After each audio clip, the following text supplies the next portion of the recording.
Hello সদনপ্রাণ উপাসক উপাসিকা বিন্দু, আজকের বিকালবেলার সদ্ধর্ম দেশনা আমি শুরু করতে যাচ্ছি। তার পূর্বে আমরা আজকে অতি সাম্প্রতিক সময়েই ঢাকায় মাইলস্টোন স্কুল কলেজের যেসব ছাত্রছাত্রী এবং শিক্ষক মণ্ডলী তথা যারা প্রয়াত হয়েছেন তাদের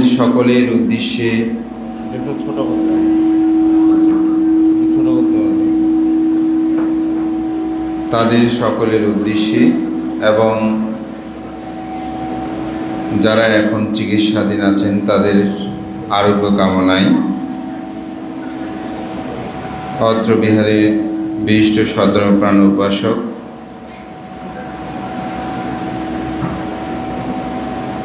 প্রয়াত প্রধানদায়ক বাবু সুনীল বড়ুয়া মহোদয়ের সুযোগ্য পুত্র, অত্র বিহারের প্রাক্তন সাধারণ সম্পাদক বাবু সৈকত বড়ুয়া এবং ওনার সহধর্মিণী তথা পরিবার কর্তৃক সাম্প্রতিক সময়ে যে বিমান দুর্ঘটনায় নিহত হয়েছেন তাদের পারলৌকিক শান্তি কামনায় এবং যারা চিকিৎসাধীন আছেন তাদের আরোগ্য কামনায় আজকে বৈকালিক অষ্টপরিষ্কার সহ বৈষজ্য সংগঠন এবং আপনাদের সকলে পানীয় দান করেছেন। তাদের সকলেই পুণ্য দানান্তে এবং সাথে আমাদের যে কয়েকজন উপাসক, আমাদের কয়েকজন উপাসিকা, তারা প্রতি অমাবস্যায় গত কয়েক বছর থেকেই সঙ্গদান কর্ম সম্পাদন করেন। আজকেও তারা অষ্টপরিষ্কার এবং বিহারের প্রাতিষ্ঠানিক একটি ফ্যান দান করছেন। এই সমস্ত পুণ্যরাশি যারা সাম্প্রতিক সময়ে প্রয়াত হয়েছেন তাদের সকলের পারলৌকিক সদ্গতি কামনায়, যারা এখন চিকিৎসাধীন আছেন তাদের মঙ্গল কামনায় পুণ্যদান করছে। আপনার সকলে সাধুবাদ দিয়ে তা অনুমোদন করুন।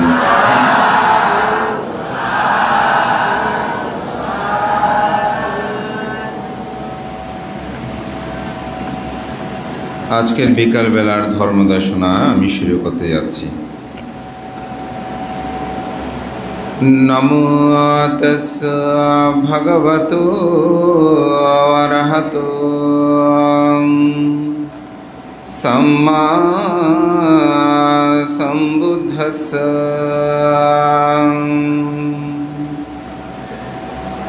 অনেকজতি সংসরং সন্দবিসঙ্গনিবিসং গাহকারগবেশন্তু দুঃখজাতি পুনঃ পুনঃ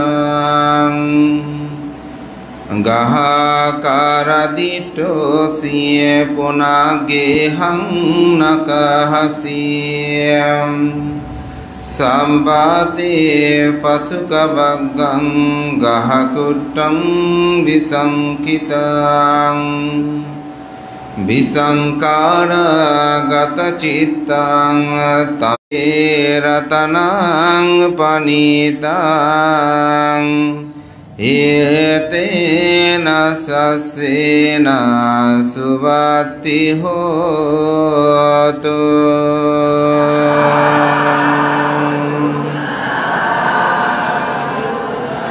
অবশ্যই আজকের বিকালবেলার বিশ্বভিত্তিক ধর্মদেশনায়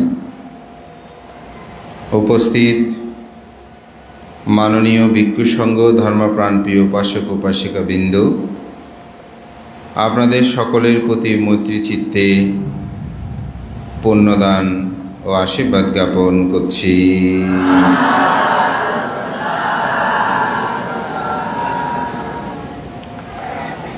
আজকের আমার বিষয়টা হচ্ছে আমরা কেন জন্মান্তর, পারামি এবং কল্প বিশ্বাস করব।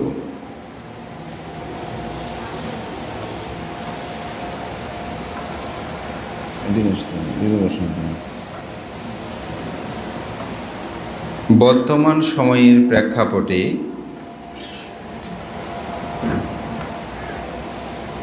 অনেকেই এই বিষয়গুলো নিয়ে বিভিন্ন ক্ষেত্রে প্রশ্ন করেন এবং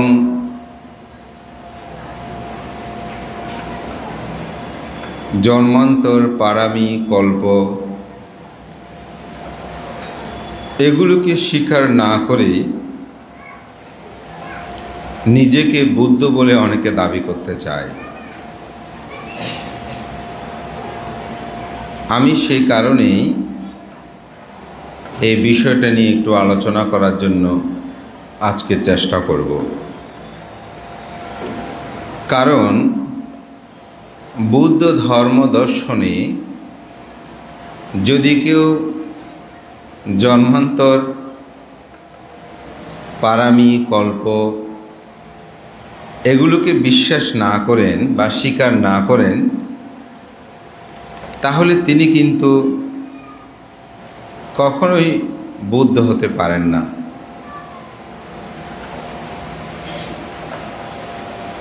আমাদের পরম শ্রদ্ধেয় অখিল ভারত সংঘনায়ক ভাগ্যেশ্বর প্রয়াত আনন্দমিত্র মহস্তবীর মহোদয় তিনি নালন্দা পত্রিকার 29 বর্ষের 4র্থ সংখ্যায় ভগবান বুদ্ধ ও জন্মান্তরবাদ নামক এক প্রবন্ধে তিনি একটি সুন্দর কথা উপস্থাপনা করেছেন, যে কথাটা বর্তমান সময়ের ক্ষেত্রে প্রাসঙ্গিক বলা যায়। তিনি বলছেন, শুনেছি কোনো কোনো পণ্ডিত অভিমানী ব্যক্তি, অন্ধজন নিজে বুদ্ধ বলে গর্ব করেন, অথচ পুনর্জন্ম স্বীকার করেন না। বস্তুত পুনর্জন্ম স্বীকার না করে কেউ বুদ্ধ হতে পারে না। পুনর্জন্ম অস্বীকারের সঙ্গে বুদ্ধ ধর্ম সঙ্গ এই ত্রিরত্নকে অস্বীকার করা হয়। সদ্যপান্তের এই কথাটা আমার কাছে একটি অসাধারণ মনে হয়েছে। কারণ কেউ যদি নিজেকে বুদ্ধ বলে দাবি করতে চায় কিন্তু তিনি পুনর্জন্ম স্বীকার করে না, তাহলে তো বুদ্ধের যে পারামি পূর্ণতা, বুদ্ধের কল্পব্যাপী পারামি সম্ভার পূরণ করেছেন, এগুলো সব কিছু অস্বীকার করা হলে বুদ্ধ কোথায় থেকে আসবে? তো বুদ্ধ যদি না আসেন, ধর্ম কোথায় থেকে সৃষ্টি হবে? ধর্ম যদি না থাকে, সঙ্গ কোথায় সৃষ্টি হবে? তাহলে তো এখানে কোনো কিছুই রইল না। তো সে কারণে আসলে আমি আজকে জন্মান্তর, পারামি এবং কল্প নিয়ে আমি একটু আলোচনা করব। মহাকারণিক তথাগত বুদ্ধ তিনি দীপঙ্কর বুদ্ধের পাদমূলে পতিত হয়ে বুদ্ধত্ব প্রার্থনা করার পূর্বেও তিনি 7 অসংখ্য কল্প মনে মনে এবং 9 অসংখ্য কল্প বাক্যে তিনি বুদ্ধত্বের জন্য প্রার্থনা করেছেন। সেই সময় তিনি এই প্রার্থনাসমূহ করতে করতেই সুমেধ তাপস অবস্থায় যখন দীপঙ্কর বুদ্ধের পাদমূলে পতিত হয়, তখন তিনি বুদ্ধত্বের জন্য প্রার্থনা করেন। দীপঙ্কর বুদ্ধ ভবিষ্যৎবাণী করেন, 4 অসংখ্য লক্ষাধিক কল্প পারমী সম্ভার পূরণ করে তিনি জগতে বুদ্ধ হবেন।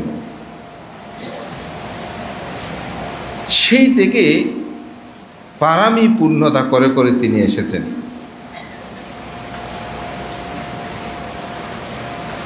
তো আমি এই পারামি বা কল্প এই বিষয়টা আমাদের একটু ধারণা করা দরকার।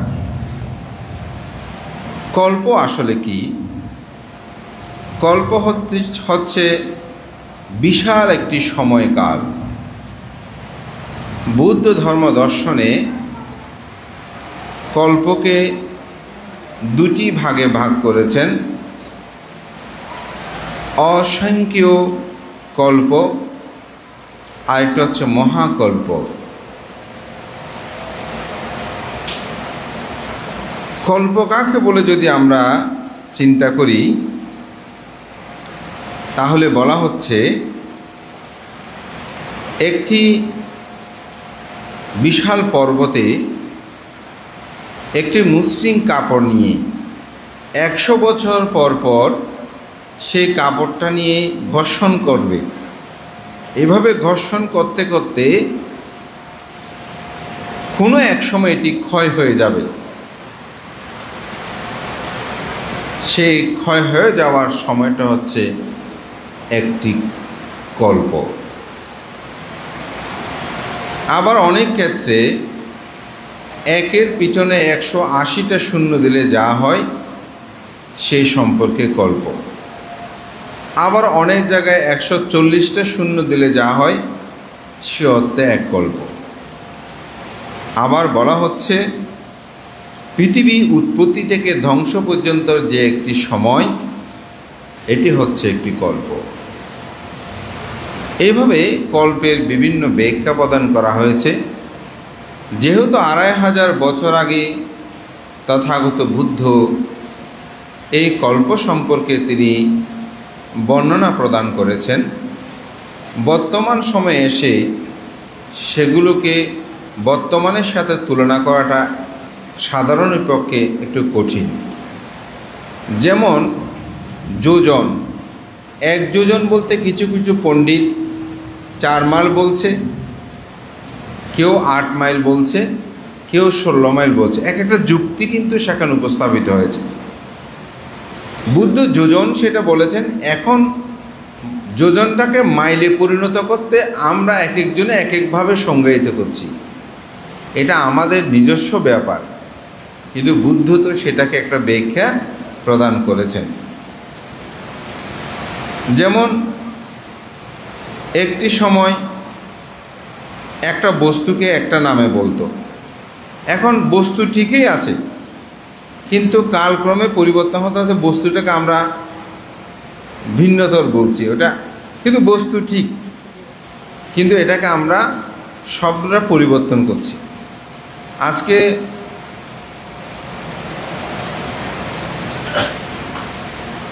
পতেঙ্গা বিহারে সকালবেলা ওখানে একটু ছিলাম, ওনাদেরকে একটু দেখতে গেলাম কেমন হচ্ছে সবাই। তা আমরা যখন খেতে বসেছি দেখে একেবারে ছোট একটা বাচ্চা, মানে একটু একটু কথা বলতে পারে, সে মাকে বলছে আমাকে চিকেন দাও। তো এখন ওই বয়সে আমরা চিকেন দাও এই কথাটা বলতে পারিনি, কিন্তু সে এত ছোট বয়স, মানে বলছি তো একটু আদৌ আদৌ কথা বলে। তো ও বলছে আমি মানে আমাকে চিকেন দাও, আমি চিকেন খাবো। তাইলে তার কাছে বস্তু কিন্তু এক, কিন্তু পরিবর্তন হয়েছে। হয়তো তাকে যদি বাংলাটা শেখানো না হয় তাহলে সে সেটাই বলবে।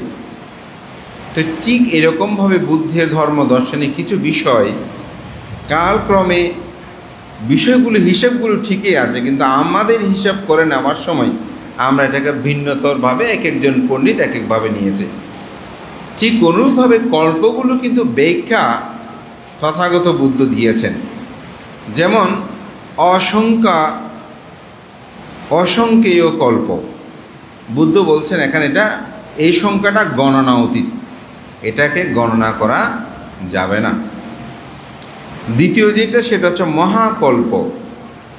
মহাকল্প সাংখ্যেয়, এটাকে বলছে বিশ্বের বিকাশ, অর্থাৎ পৃথিবীটা সৃষ্টি হতে হতে যে একটা হয় সময় হয়, এই অর্থে একটা। আরেকটা হচ্ছে পৃথিবী ধ্বংস হতে হচ্ছে যে সময়কাল, সে অর্থে আরেকটা।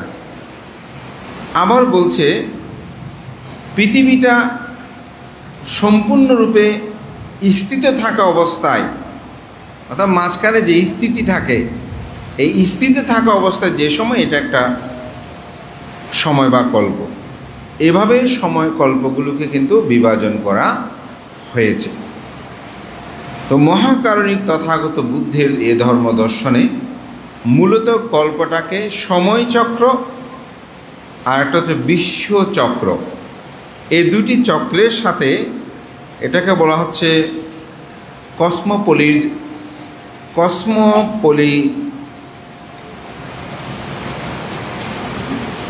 কলিশন ক্ষেত্রে বুদ্ধের ধর্ম দর্শনটাকে চিন্তা করা হয়েছে। অর্থাৎ এই যে পৃথিবীর চক্রবাল, এই চক্রবালগুলোকে সাথে করে এখানে গণনা করা হয়েছে, যার কারণে এটা বলা হচ্ছে বিশ্বচক্র অথবা সময়চক্র। এটাকে আবার সহজ করে বোঝানোর জন্য বলা হচ্ছে পণ্ডিতগণ বা পৃথিবী উৎপত্তি থেকে শেষ পর্যন্ত সময়। তো পৃথিবীর উৎপত্তি এবং ধ্বংস এই ক্ষেত্রে বলা হচ্ছে বৌদ্ধ ধর্ম দর্শনে, এই পৃথিবীটা যখন সৃষ্টি হয়, প্রথম যখন সৃষ্টি হয়, সেই সৃষ্টিটা কি অপধাতু, তেজধাতু, বায়ুধাতু, পাঠাবি ধাতু, অর্থাৎ মাটি, পানি, আগুন এবং বাতাস, এই চারিটি ভৌত ধাতুর মাধ্যমে কিন্তু পৃথিবীটা উৎপত্তি হয়, বুদ্ধ ধর্ম দর্শন যেটা বলছে। এই উৎপত্তি হওয়ার সময়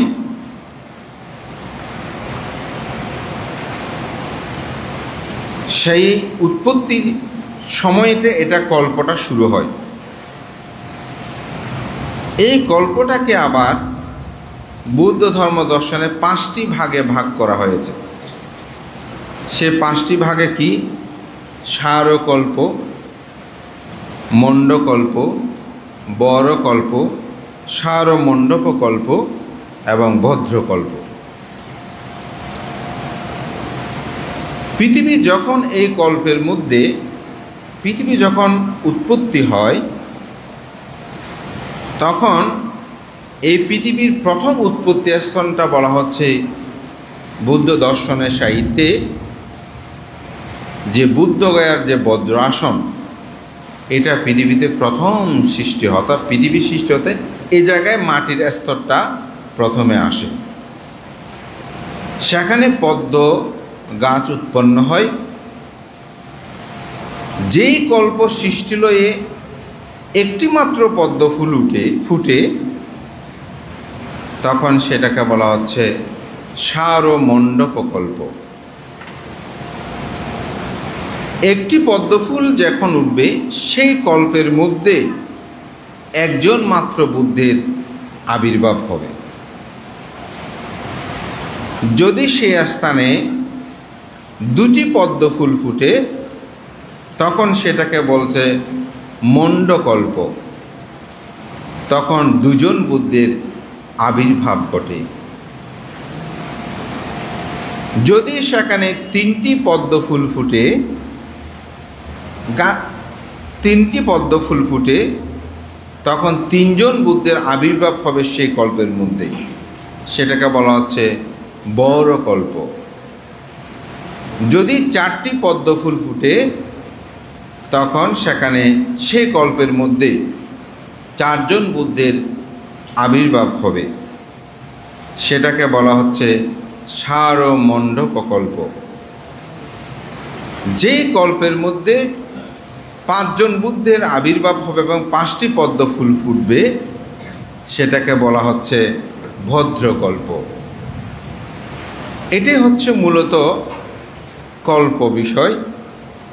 এগুলো যদি কেউ বলে ভান্তে আপনি মুখস্থ করে বা দেখে আপনি তো সেটা বলছেন, তো আমি তো বুদ্ধ নয়। আমি যদি বুদ্ধ হতাম তাহলে আমার থেকে বলতাম। যেহেতু আমি বুদ্ধ নয়, বুদ্ধ এই কথাগুলো ব্যক্ত করেছেন, তাই ত্রিপিটক শাস্ত্রে হচ্ছে আমার প্রমাণিক দলিল।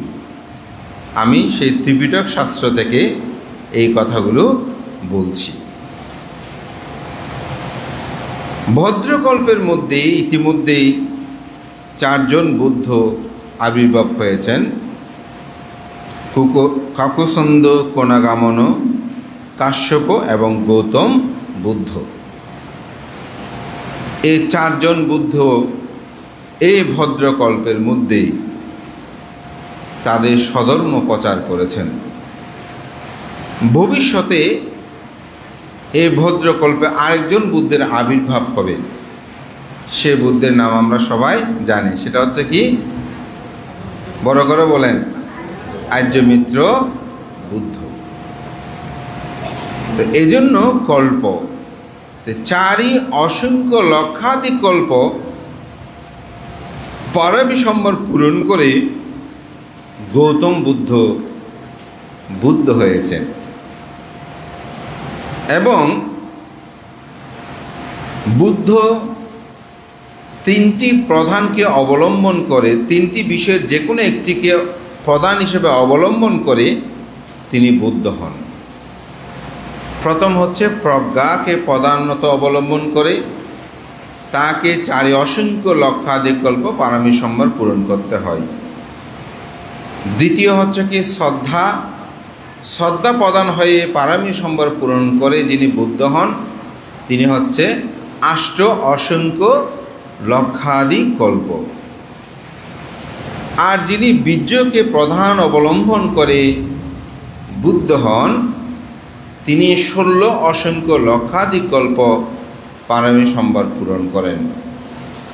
যেহেতু মহাকারণিক তথাগত গৌতম বুদ্ধ তিনি প্রজ্ঞা প্রধান, তাই তিনি চারি অসংখ্য লক্ষাধিক কল্প পারমিসম্বর পূরণ করে তিনি বুদ্ধ হয়েছেন। দীর্ঘ সময় এ পারমিসম্বর পূরণ করে তিনি যখন শ্বেতকুমার নামে তুষিত স্বর্গের মধ্যে বোধিসত্ত্বরূপে অবস্থান করছিলেন, এই যে দীর্ঘ চারি অসংখ্য কল্প তিনি পারামি পূর্ণ করেছেন, সে পারামিটা কি? তো পারামি মানে হচ্ছে পরিপূর্ণতা, পারামি মানে হচ্ছে সম্পূর্ণতা, যেটাকে আমরা পারামিতা বলি। তো বুদ্ধ হতে হলে তাকে অবশ্যই পারামি পূর্ণ করতে হয়। তো এখন কেউ যদি মনে করে যে না, তিনি এই জন্মেই জন্মগ্রহণ করেছেন, এখানেই তিনি সর্বাবেশের করেছেন, তাহলে কিন্তু সেটা ভুল হবে। আপনারা আজকে যে কেউ যদি বিশ্ববিদ্যালয়ে বা স্কুল কলেজে আপনারা যদি কোনো ডিগ্রি বা কোনো সার্টিফিকেট আপনারা অর্জন করেন, আপনাকে এটার জন্য 1 বছর, 2 বছর, 10 বছর, 5 বছর, 15 বছর সাধনা করতে হয় না? এটা কি সাথে সাথে পরীক্ষা দেওয়া যায়? সাথে সাথে কেউ পরীক্ষা অংশগ্রহণ করার সুযোগ আছে?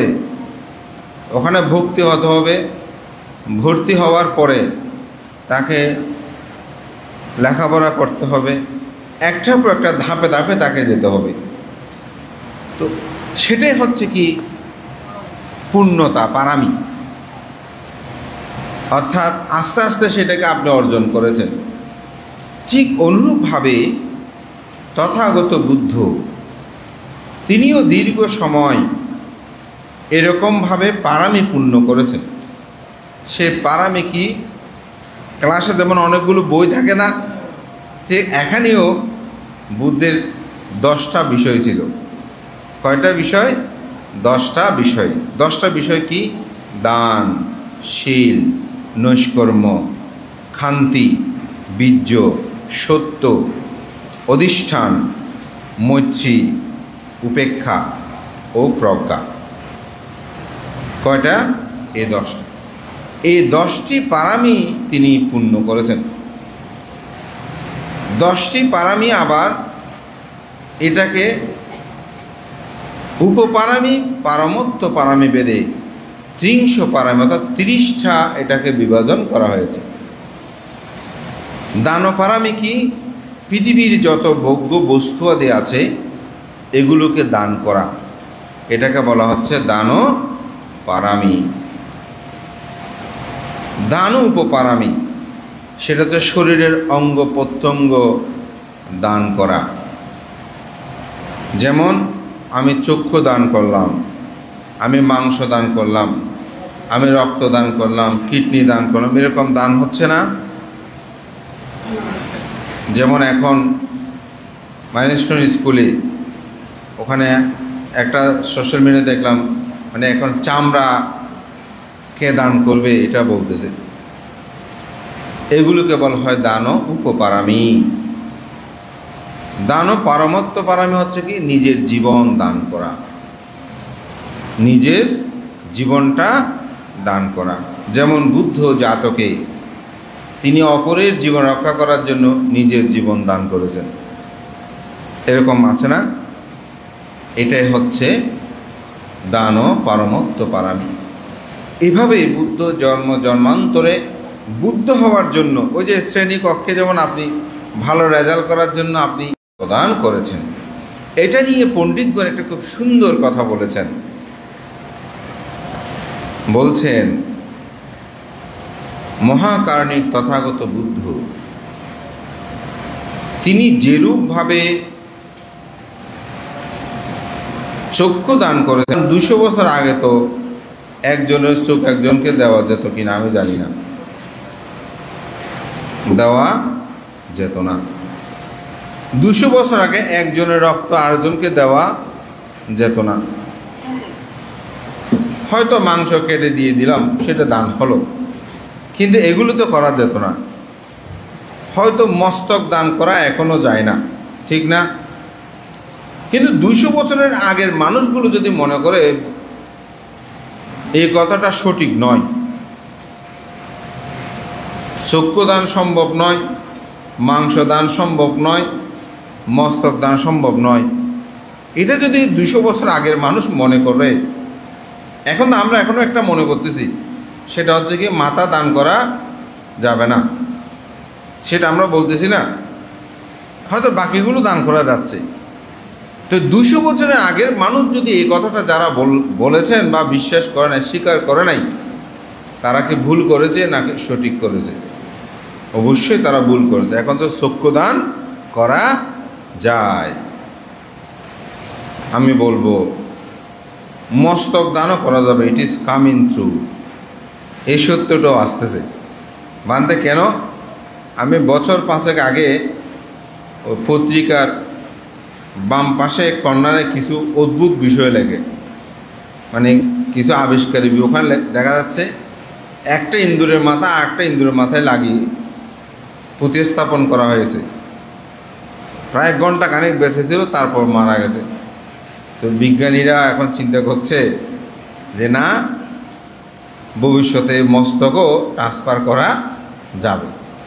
তো এটা জানি না কখন হবে কি, তবে বুদ্ধ ধর্ম দর্শনেই এটা যেটা বলছেন যে বুদ্ধ এরকম দান ও পারামি পূর্ণতা করেছেন। কিন্তু এই দানপারামি পূর্ণতার মাধ্যমে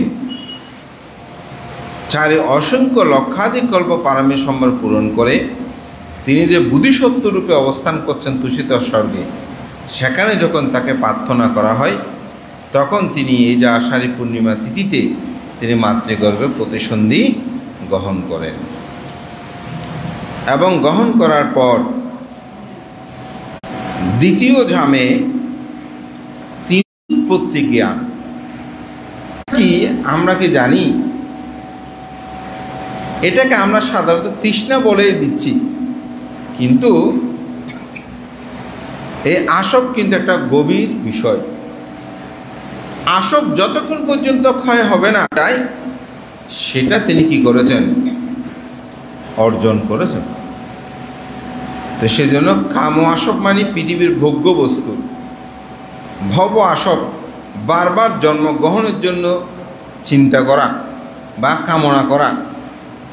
দৃষ্টি আসব, এই যে অনেকে বলছে জন্মান্তর নাই, পাপ পুণ্য নাই, দান করলে কি ইহু জীবনে খেয়ে দিয়ে চলতে পারলে হলো, এই ধরনের অনেকে মনে করে না। এটা হচ্ছে দৃষ্টি আসব। মনে করে এই জীবনটাই সব কিছু, কোনো কিছু দরকার নাই, ওনার কাছে ফাফও নাই, শূন্যও নাই, মানে অতি পাণ্ডিত্য অভিমানী, অহংকারী। তো সেটাকে বলে দৃষ্টি আসব। আর তো অবিদ্যা আসব। অবিদ্যা আসব কি? যিনি চতুরার্য সত্যকে জানে না, চতুরার্য সত্য সম্পর্কে যার মধ্যে কোনো ধারণা নাই, জ্ঞান নাই, সে অর্থে হচ্ছে কি আপনার অবিদ্যা আসব। আমি মনে হয় বছর 2-1 আগে এই 4টি আসব নিয়ে আমি দেশনা করেছিলাম।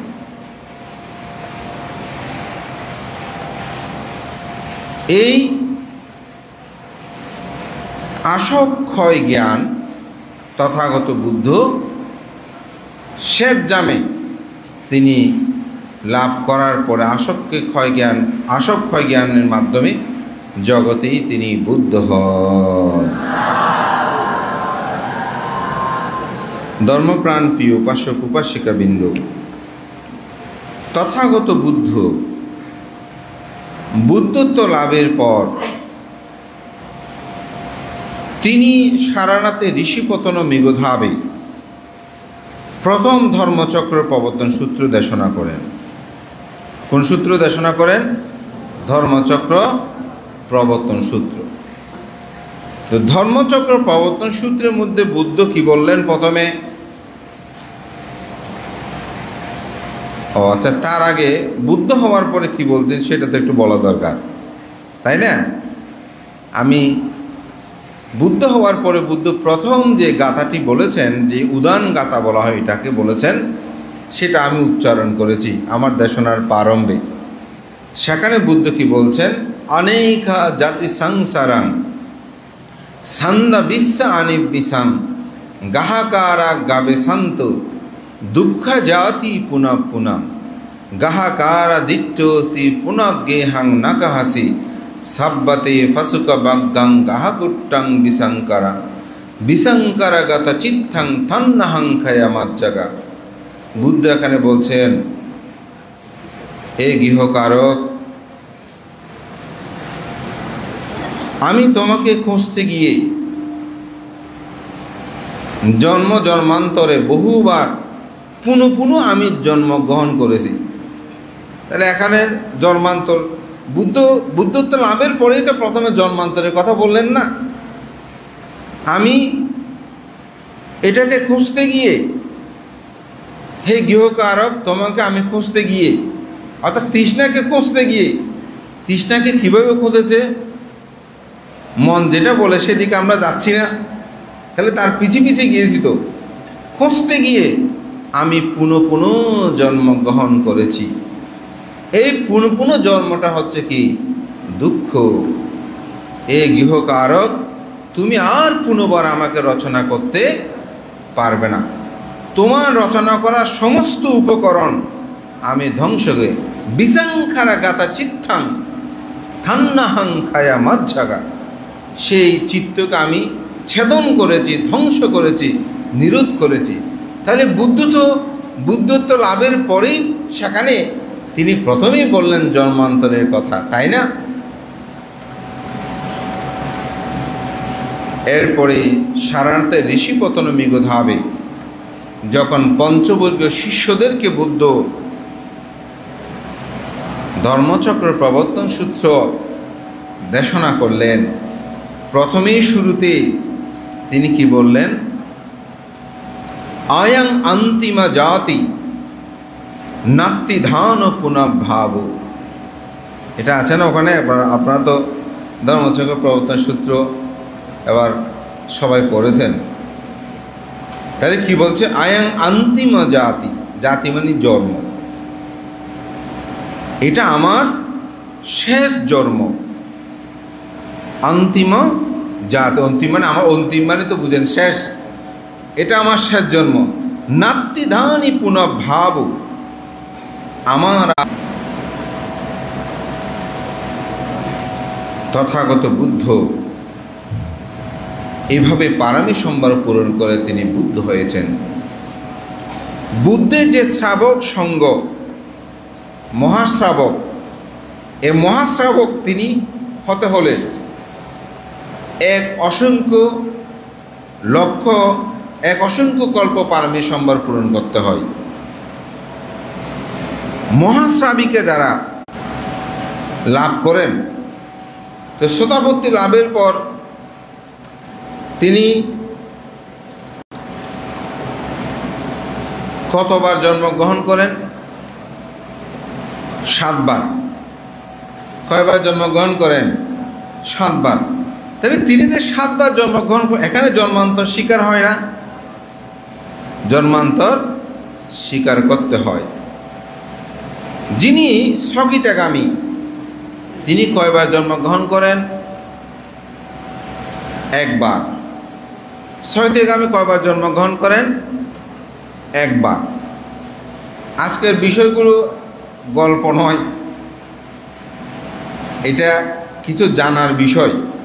সেজন্য আপনারা একটু মানে গল্পের বিষয় চিন্তা না করে বিষয়গুলো কি, যেমন কল্প কি, বুদ্ধত্ব কি, এই বিষয়গুলো আমাদের একটু জানা দরকার। তো যিনি শ্রোতাপত্তি লাভী, তিনি শ্রোতাপত্তি থেকে যদি ঊর্ধ্ব দিকে যেতে না পারে, তিনি মৃত্যুবরণ করার পর 7 বার জন্মগ্রহণ করবেন। তবে তিনি 4 উপায়ের মধ্যে গমন করবে না, 4 উপায়ের দ্বার তিনি বন্ধ করে দিয়েছেন। যিনি স্থগিতগামী, তিনি পৃথিবীতে আবার জন্ম নেবেন কয়বার? 1 বার। যিনি অনাগামী, তিনি পৃথিবীতে জন্ম নেবে না, তবে তিনি ব্রহ্মলোকের মধ্যে সেখানে তিনি উৎপন্ন হবেন।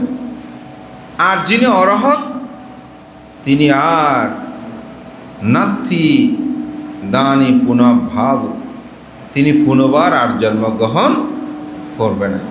তাহলে এখানে কি জন্মান্তর স্বীকার হয় না? অবশ্যই জন্মান্তর এখানে দৃষ্ট হয়। যদি কেউ জন্মান্তরকে স্বীকার না করে, তাহলে জাতক যে আছে, বুদ্ধের ধর্ম দর্শনকে নবাঙ্গ শাস্ত্রে বিভাজন করা হয়েছে, তার মধ্যে জাতক হচ্ছে একটা। তাহলে একটা অঙ্গকে আপনাকে বাদ দিয়ে দিতে হবে। শুধু একটা অঙ্গ বিষয় না, আসলে যদি আপনি জন্মান্তরকে বিশ্বাস করতে না পারেন বা স্বীকার না করেন, তাহলে বুদ্ধকে কি স্বীকার করা হবে? ধর্মকে স্বীকার করা হবে? সঙ্গকে স্বীকার করা হবে? কারণ বুদ্ধের যে সঙ্গ শ্রাবক, তারাও তো পারামি সম্ভার পূরণ করেছেন। 1 অসংখ্য লক্ষ কল্প বলেছি না, 1 অসংখ্য কল্প, তারও তো 1 অসংখ্য কল্প স্থগিতগামী, অনাগামী, অরহত, অর্থাৎ আনিসংস মানে ফল। তাহলে সেখানেও তো বিভাজনে বলা হচ্ছে আপনাকে 7 জন্ম, 1 জন্মগ্রহণ করতে হবে। তাহলে সেখানেও তো আপনার জন্মান্তর বিষয়টা দৃষ্ট হয়। সুতরাং বুদ্ধ ধর্মে জন্মান্তরকে বাদ দিয়ে কেউ বুদ্ধ হতে পারবে না। এবং তিনি একজন অবৌদ্ধ। ভান্তে নালন্দার সেই 29 বর্ষের চতুর্থ সংখ্যায় তিনি ভগবান বুদ্ধ জন্মান্তরবাদ, আমাদের ধর্মচক্র প্রবর্তন সূত্র, এটা আমরা শেখার জন্য, মুখস্থ করার জন্য দিয়েছি। প্রায় আমাদের 200 জনের অধিক ছাত্র আছে। তার মধ্যে 2 জন ছাত্র তারা মুখস্থ দিয়েছে এই পুরো ধর্মচক্র প্রবর্তন সূত্র। এই সূত্রটা আমিও পারি না, এখানে কেউ পারে না। আমাদের অবশ্যই জয়রত্ন ভিক্ষু সেই মুখস্থ দিয়েছিল। এতগুলো মানুষের মধ্যে এ 2 জন মাত্র মানুষ, তার মধ্যে একজন, তার বয়স মাত্র 6। আমি তাকে জিজ্ঞাসা করলাম, তোমার বয়স কত? সে আমাকে এভাবে দেখাই দিল, বলে 6। 6 বছর তোমার। এই 6 বছরে সে পুরো সূত্রটা মুখস্থ বলে দিয়েছে। আমি নিজে অবাক হয়ে গেছি। এটা হচ্ছে পারামি, অর্থাৎ সে অতীত জন্মে এরকমভাবে সে শিক্ষা করেছিল। এই জন্মে আসার পর সেটা যখন তাকে শেখার জন্য উৎসাহিত করা হলো, অনুপ্রেরণা দিল, ওই অতীত সংস্কারটা তাকে কাজ করেছে। এটা হচ্ছে জন্মান্তরের পারামি। শুধু এক্ষেত্রে নয়, একবার আমি ইউটিউবে, সম্ভবত এখনও সেটা আছে মনে হয়, একজনের 4 বছর তার বয়স, সে পুরো কোরআন মুখস্থ বলেছে। কেন? সে অতীত জন্মে এটা তার সংস্কার রয়েছে। সংস্কার মানে কি? অভ্যাস। এটা তার মধ্যে ছিল, এই জন্য। তো হয়তো বলতে পারবেন, ভান্তে মুসলিম, হিন্দু, অমুক, এরা তো পারামি বা জন্মান্তর বিশ্বাস করে না।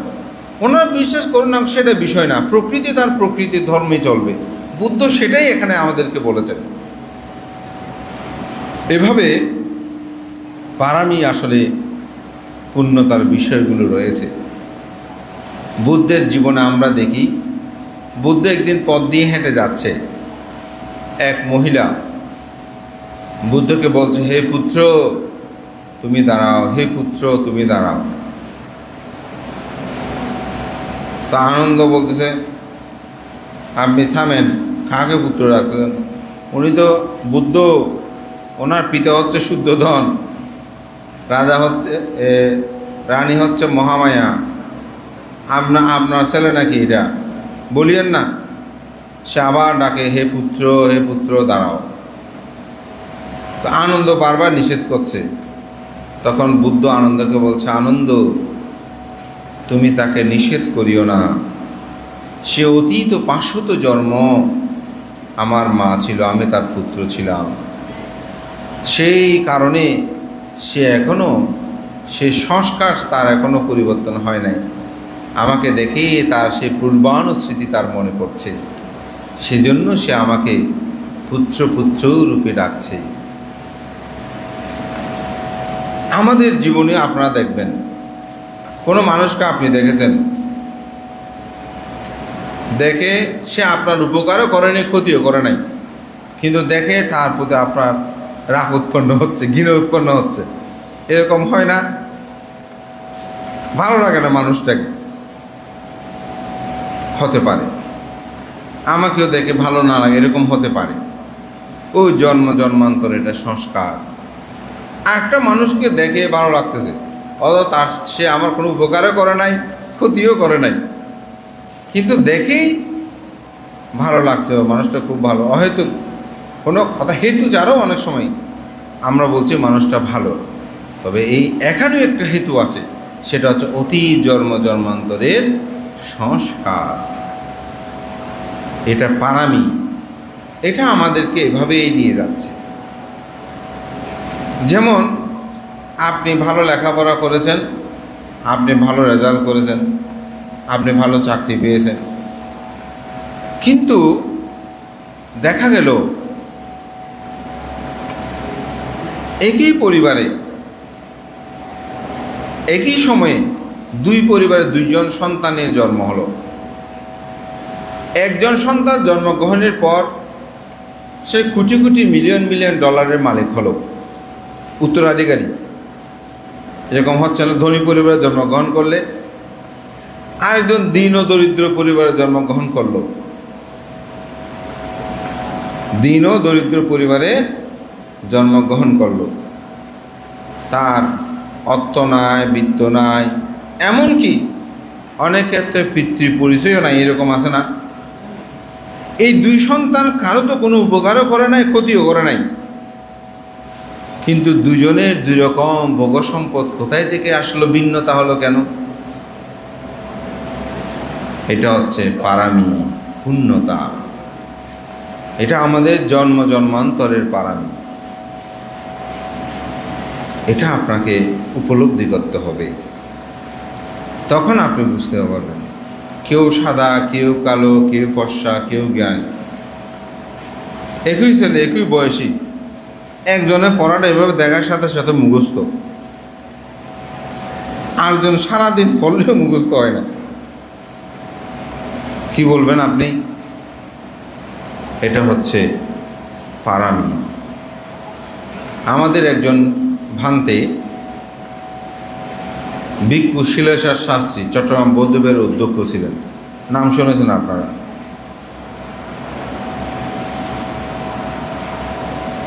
উনি পণ্ডিত ধর্মদার মস্তবীরের কাছে মহামণি পাহাড়তলি,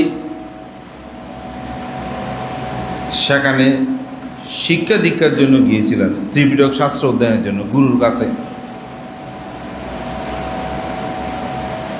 সদ্যীয় শিলেশ্বর পান্তের নাকি এত মেধা ছিল,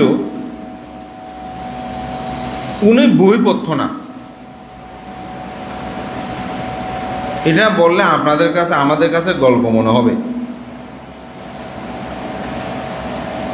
আমাদের কাছে এটা কি মনে হবে? গল্প মনে হবে। উনি বই পড়ত না, অন্যরা পড়তেছে যে বই দেখে দেখে উনি নাকি শুনে থাকত, শুনে থেকে মুখস্থ। তারপর যখন পড়া দেয়, মানে পড়া নিচ্ছে কে? পণ্ডিত ধর্মদার মস্তবীর, ভারতীয় সংগ্রহ, সেটা যেমন তেমন পণ্ডিত না। এগুলোর কাছে আমরা অতি তুচ্ছ তুচ্ছ, বলা যায় ওনাদের জোতার সমানও হতে পারবো না, সেরকম মহাজ্ঞানী। উনি পড়া নিচ্ছি, তো ওরা তো মনে করে যে প্রথম এর মনে তো বইও দেখে নাই, ও কীভাবে পড়া দেবে। অন্য অন্য যারা আছে ওখানে সব পণ্ডিতরাই ছিলেন, সেখানে শ্রদ্ধেয় পণ্ডিত জ্যোতিপাল মহস্তবীর, সুদ বংশ মহস্তবীর, এগুলো সব সমাজের স্কলার, আমাদের নমস্য প্রাতঃস্মরণীয়। তার পূর্ণানন্দ মহস্তবীর, এই শ্রদ্ধেয় আমাদের ভিক্ষু শিলেশ্বর শাস্ত্রী, ওনারা সেখানে ছাত্র হিসেবে পণ্ডিত ধর্মদার ভান্তের কাছে তারা ধর্ম বিনয় শিক্ষা করতেন। তো যখন উনি পড়া সবাই দিচ্ছে, ওনার থেকে পড়া নেবে না, দেখতে যায় তিনি অনর্গল পড়া মুখস্থ দিচ্ছে, কিন্তু বই দেখে নাই। এগুলো কি আপনি বিশ্বাস করবেন? এখনকার সময়ে এখন নামটা বললে পরক্ষণে নাম মনে থাকে না, আবার জিজ্ঞাসা করতে আপনার বাবার নাম কি বলেছেন, ঠিক না? আর উনি একজনে পড়তেছে, ওখান থেকে পড়া মুখস্থ করে ফেলছে, বই লাগে নাই। তা আমি যখন মহাজাত ধর্ম দর্শন বইটা আমি পুনঃমুদ্রণ করছিলাম, তখন তখন সেক্রেটারি ছিলেন আমাদের প্রণববাবু শিবু, মহামণি মহানন্দ সংঘরাজ, শ্রদ্ধেয় মহামান্য উপসংঘরাজ ধর্মপ্রিয় ভান্তের বিহারের কথা বলছে, ওখানে সেক্রেটারি। অন্যরা এখন ওই মুখস্থ করতো যে বড় বড় করে, তো বলতে পারতো অন্যরা পড়ার সময় সে এই পুরো ত্রিপিটক আমরা এখনো কেউ পড়েছি, অধ্যয়ন তো অনেকে করে। বার্মায় এখনো পুরো ত্রিপিটক মুখস্থ আছে, এখনো বার্মায় পুরো ত্রিপিটক কি মুখস্থ আছে। এটা আপনি কি বলবেন? আমরা একটা কবিতা মুখস্থ রাখতে পারি না। আমি এই দেশনা করার জন্য এখানে একটু একটু টুকিয়ে নিয়েছি, কোনো পয়েন্ট ভুলে যাব বলে, কারণ তোর মতো ব্যতিক্রম বলা যাবে না। এখানে একটু একটু করে টুকিয়ে নিয়েছি, দেশনা আগে লিখতেছিলাম না, এই পড়তেছি একটু আগে, কালকে 2-3 দিন থেকে এটা নিয়ে আমি একটু গবেষণা করতেছিলাম। যেহেতু জন্মান্তরটা একটা কঠিন বিষয়, তো আমাদের মহাপণ্ডিতরা কে কী বলেছেন, এটা নিয়ে কী গবেষণা হয়েছে, যেটা সত্যি কথা। আমি আজকে 2-3 দিন থেকে এটা নিয়ে, কালকে রাত্রে আমি ঘুমিয়েছি অনেকক্ষণ পরে, চিন্তা করছি না কি বলছে আসলে বুদ্ধ। তাহলে ওনারা এগুলো মুখস্থ কীভাবে করেছে এত? আমাদের শ্রদ্ধেয় বুদ্ধরক্ষিত মহাস্তবের মহোদয়, তিনি একদিন আমার অগ্রজ অধ্যক্ষ ডক্টর অত্যদস্যবুরকে বলতেছে, তোমরা কি লেখাপড়া করো? আমরা লেখাপড়া করছি কীরকম জানো? বার্মাতে পড়া দিয়েছে অন্ধকার ঘরের মধ্যে। অন্ধকার করে কীরকম? এই যে বিষয়ে যিনি প্রাজ্ঞ, উনি একটা অন্ধকার ঘরের মধ্যে বসে আছে, ছাত্র ঢুকেছে, উনি ওখানে বলতেছে অমুক পৃষ্ঠা থেকে অমুক থেকে বলা, এবং সুতরাং এখান থেকে বলা শুরু করো, আরতি বিরতি পাপা থেকে বলা শুরু করো। আপনাকে বই বন্ধ করতে হবে না, ওখানে তো অন্ধকার, ওখানেই আপনাকে পড়াটা দিতে হবে, যে মুখস্থ বলতে হবে। এরকম আমাদের পরম শ্রদ্ধেয় চট্টগ্রাম বৌদ্ধ বিহারের যিনি অধ্যক্ষ ছিলেন সুবুধি রত্ন মহস্তবী, তিনি পুরো গীতাঞ্জলি নাকি মুখস্থ এভাবে বলতে পারতেন। মানে এভাবে আমার মাথা নত করে দাও হে প্রভু করে শুরু করলে অনব্রত নাকি তিনি মুখস্থ এটা বলতে পারতেন। তো এখন আমরা যদি না দেখি, এটা কারো কোনো বিশ্বাস হবে? বললাম তো 6 বছরের একটা ছোট শিশু না, সে এটা পুরো মুখস্থ কীভাবে দিল? পারামি পূর্ণতা, এটা আমাদের জন্মান্তরে। এবং বুদ্ধের ত্রিপিটক শাস্ত্রে আপনি সূত্র বলেন, বিনয় বলেন, অভিধর্ম বলেন, এমন কোনো জায়গা নেই যেখানে বুদ্ধ জন্মান্তরের কথা বলেন নাই। আপনি ধর্মচক্র প্রবর্তন একটা সূত্রের বলেন তো, যে সূত্রের মধ্যে কোনো পুনর্জন্মের কথা উল্লেখ নাই। আপনি মহাসাতিপাট্টান সূত্র বলেন, সে মহাসাতিপাট্টান সূত্রের মধ্যেও জন্মান্তরের কথা রয়েছে। ধর্মপ্রাণ প্রিয় উপাসক উপাসিকা বিন্দু, এই জন্মটা আসলে কি? জন্ম হচ্ছে সহজ কথায় মাতৃ জঠর থেকে যিনি ভূমিষ্ঠ হন, পঞ্চস্কন্ধ কি? রূপ, বেদনা, সংজ্ঞা, সংস্কার, বিজ্ঞান স্কন্ধ। এই পঞ্চস্কন্ধ সমন্বয় যার মধ্যে বিদ্যমানে হয়ে পৃথিবীতে ভূমিষ্ঠ হয়, সেটাকে বলা হচ্ছে কি? জন্ম। তা আমাদের অনেক বলে যে না, জন্ম এগুলো মনের মধ্যে। বুদ্ধ কি এই সমগ্র ত্রিপিটক জন্মান্তর কি এখানে শুধু মনের মধ্যে বলেছেন? যে মনের মধ্যে কি শুধু জন্মান্তর? চিত্তগত কি শুধু জন্মান্তর? এই পঞ্চস্কন্ধগত কিন্তু জন্ম।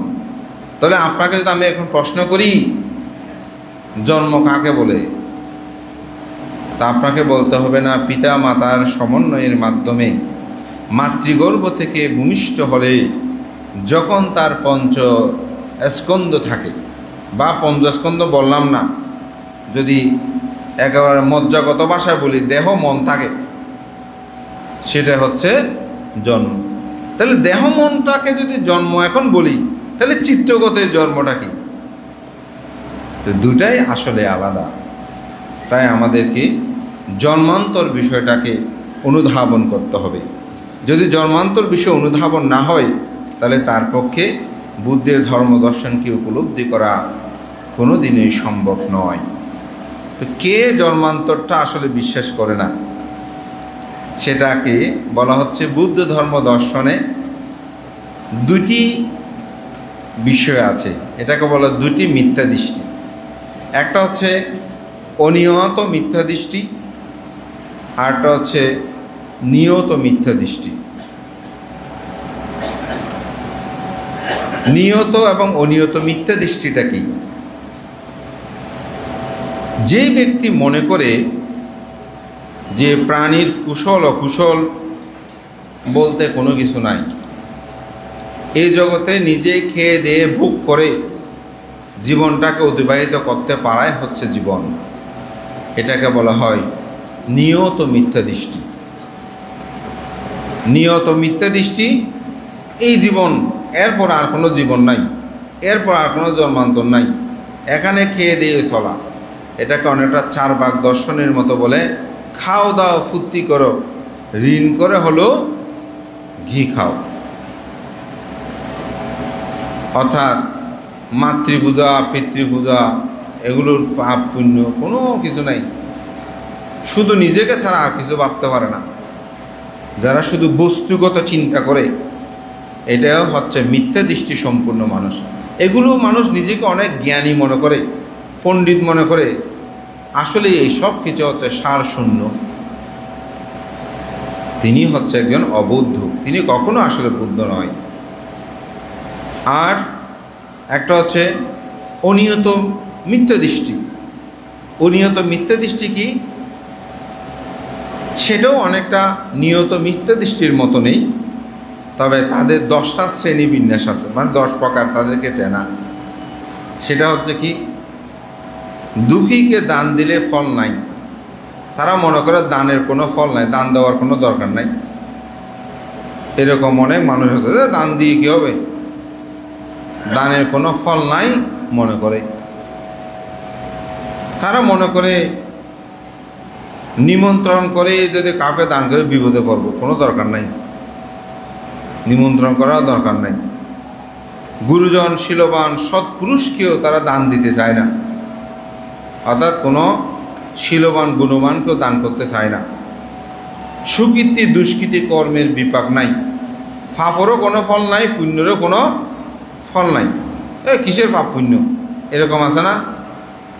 পাপ পুণ্যকে তোয়াক্কা করে না, কিসের পাপ কিসের পুণ্য, এরকম করে। এই মানুষগুলো দেখবেন এরা কিন্তু এ ধরনের, আমি দান করলেও পছন্দ করবে না, ও বিভিন্ন ক্ষেত্রে দেখাবে মানবিকতা অমুক সমুক হয়েছে। তো সেজন্য সুকীর্তি দুষ্কৃতির কোনো কি নাই, ফল নাই। মাতা পিতার সেবা পূজা এগুলো নিরর্থক, এগুলো কোনো প্রয়োজন নাই, এরকম অনেকের মধ্যে ধারণা থাকে। এবং মৃত্যুর পরে পুনর্জন্ম নাই, ওই অনিয়ত মিথ্যা দৃষ্টি, এটা কোনো পুনর্জন্ম নাই। স্বর্গ নরক বলতে পৃথিবীতে কোনো কিছু বিদ্যমান নাই, পরলোকও নাই, অর্থাৎ পরলোক নাই। এবং যারা জন্মান্তর অবিশ্বাসী, তো শ্রদ্ধেয় আনন্দ মিত্র বান্ধব একটা খুব সুন্দর বলেছেন, বলে যারা জন্মান্তরবাদে অবিশ্বাসী তারা মহাপাপী। তারা যতই শিক্ষিত ধনী কুলীন বলবান এবং সুন্দর হোক না কেন, তারা মানুষের মধ্যে সবচেয়ে অদম। তারা বিশ্বাস করুক বা না করুক, মৃত্যুর পরে তাদের এবং তাদের অনুগামীদের একান্ত মহানরকেই পতিত হতে হবে। আনকোট। এটা আমাদের শ্রদ্ধেয় আনন্দ মিত্র বান্তে ভগবান এবং জন্মান্তরবাদ নিয়ে তার প্রবন্ধে তিনি এই কথাটি বলেছেন। তো সুতরাং আমরা যদি প্রকৃতভাবে উপলব্ধি করতে পারি, তাহলে এই জন্মান্তরটাকে আসলে আমরা অবশ্যই স্বীকার করে নেব। এবং জন্মান্তর স্বীকার না করলে তার জন্য আর বুদ্ধ ধর্মের কোনো প্রয়োজন নাই। বান্দা কেন প্রয়োজন নাই? কারণ নির্বাণের মূল লক্ষ্য হচ্ছে তো জন্মান্তরকে নিরোধ করা। নির্বাণের মূল লক্ষ্য জন্মান্তরকে নিরোধ করা না? নির্বাণের মূল লক্ষ্য তো জন্মান্তরকে নিরোধ করা। তো আপনি যদি জন্মান্তরে বিশ্বাস না করেন, তো নির্বাণের আর দরকার কি? আপনি যদি জন্মান্তরকে স্বীকার না করেন, বুদ্ধ ধর্ম আপনার দরকার নাই, তো কোনো প্রয়োজন নাই। আপনি ওই 4 ভাগ যেটা দর্শন আছে, ও নিহত মিথ্যা দৃষ্টি, নিহত মিথ্যা দৃষ্টি, আপনি সেই পথে চলেন। কিন্তু আপনি বুদ্ধ ধর্মের অনুসারী বলে, বুদ্ধ এমন ছিলেন বলে এরকম বলবেন, কিন্তু বুদ্ধের আদর্শ শিক্ষাগুলোকে আপনি স্বীকার করবেন না, এটা তো হতে পারে না। আমি বলবো, আপনি যদি বুদ্ধ ধর্ম দর্শনের এই জন্মান্তরবাদকে যদি অস্বীকার করেন, আমাকে একটা সূত্র দেখান তো, একটা সূত্র যে সূত্রের মধ্যে বুদ্ধ জন্মান্তরের কথা বলেন নাই। প্রত্যেকটা সূত্রে বুদ্ধ জন্মান্তরবাদের কথা বলেছেন। আপনি আপনার মতো করে যদি সুবিধা ভোগ করে নেন, তাহলে তো সেটা আপনার ধর্ম হয়ে গেল। বুদ্ধের ধর্ম তো সেটা হয় নাই। তাই বুদ্ধের ধর্ম দর্শনে অবশ্যই জন্মান্তর এটাকে স্বীকার করে নিতে হবে। তবে আপনি বুদ্ধের প্রকৃত ধর্ম দর্শন পথে ধাপমান হবেন। আমাদের পরম শ্রদ্ধেয় পণ্ডিত ধর্মদার মস্তবীর মহোদয় মৃত্যুর পরে একটি প্রবন্ধে তিনি সেখানে জন্মান্তরের কথা তিনি বলেছেন। পরম শ্রদ্ধেয় আনন্দমিত্র মস্তবী ভগবান বুদ্ধ জন্মান্তরবাদ, সেখানে তিনি জন্মান্তরকে স্বীকার করেছেন এবং বলেছেন, আমি তার উদ্ধৃতি আজকে এখানে দিয়েছি। সেই অসাধারণ পণ্ডিত শিলানন্দ ব্রহ্মচারী তার একটি প্রবন্ধ শুধু জন্মান্তরবাদ দিয়ে তিনি লিখেছেন। সেখানে জন্মান্তরের কথা তিনি বলেছেন। ভিক্ষু আনন্দ কর্ম ও পুনর্জন্ম, সেখানে তিনি জন্মান্তরবাদকে স্বীকার করেছেন এবং বলেছেন। হিন্দু ও বৌদ্ধ ধর্মে জন্মান্তরবাদ ডক্টর দিলীপ কুমার ভট্টাচার্য, তিনিও জন্মান্তরবাদ সম্পর্কে সেখানে বিস্তারিত আলোচনা করেছেন। এই তোমার এই আমার পাপ, জয়দেব রায়, উনি একজন ভারতীয় প্রখ্যাত, উনিও সেটা বলেছেন। মরণশীলের অমরত্ব প্রবন্ধে মনীন্দ্রপ্রিয় তালুকদার, তিনিও জন্মান্তর বিষয়ে বিস্তারিত আলোচনা করেছেন এবং স্বীকার করেছেন। সুভূতি রঞ্জন বড়ুয়া, উনিও অনেক লেখা করেছেন। ওনার একটা প্রবন্ধে বুদ্ধের ধর্মে মৃত্যু চেতনা, সেখানেও জন্মান্তরের বিষয়টা আছে। বিজ্ঞানীদের দৃষ্টিতে জন্মান্তরবাদ আমাদের প্রয়াত প্রফেসর প্রীতিকণা বড়ুয়া, তিনিও কিন্তু সেখানে জন্মান্তরবাদ বিষয়টা নিয়ে আলোচনা করেছেন এবং স্বীকার করেছেন। মৃত্যু দর্শন, যিনি ভারতীয় সংগ্রাস ডক্টর সত্যপাল ভিক্ষু, তিনি জন্মান্তর সম্পর্কে এখানে বিস্তারিত তিনি আলোচনা করেছেন। মরণ ও জন্ম রহস্য বিদর্শন সাধক বুদ্ধিপাল শ্রমণ, এই যে বুদ্ধিপাল আন্তর্জাতিক বিদর্শন ভাবনা কেন্দ্র, তিনিও তার একটা প্রবন্ধে মরণ এবং জন্ম রহস্যে সেখানে জন্মান্তরের কথা বলেছেন। তৃষ্ণার শেষ কোথায় বিশুদ্ধানন্দ মহস্তবী, এটা হচ্ছে সত্য দর্শন প্রণেতা।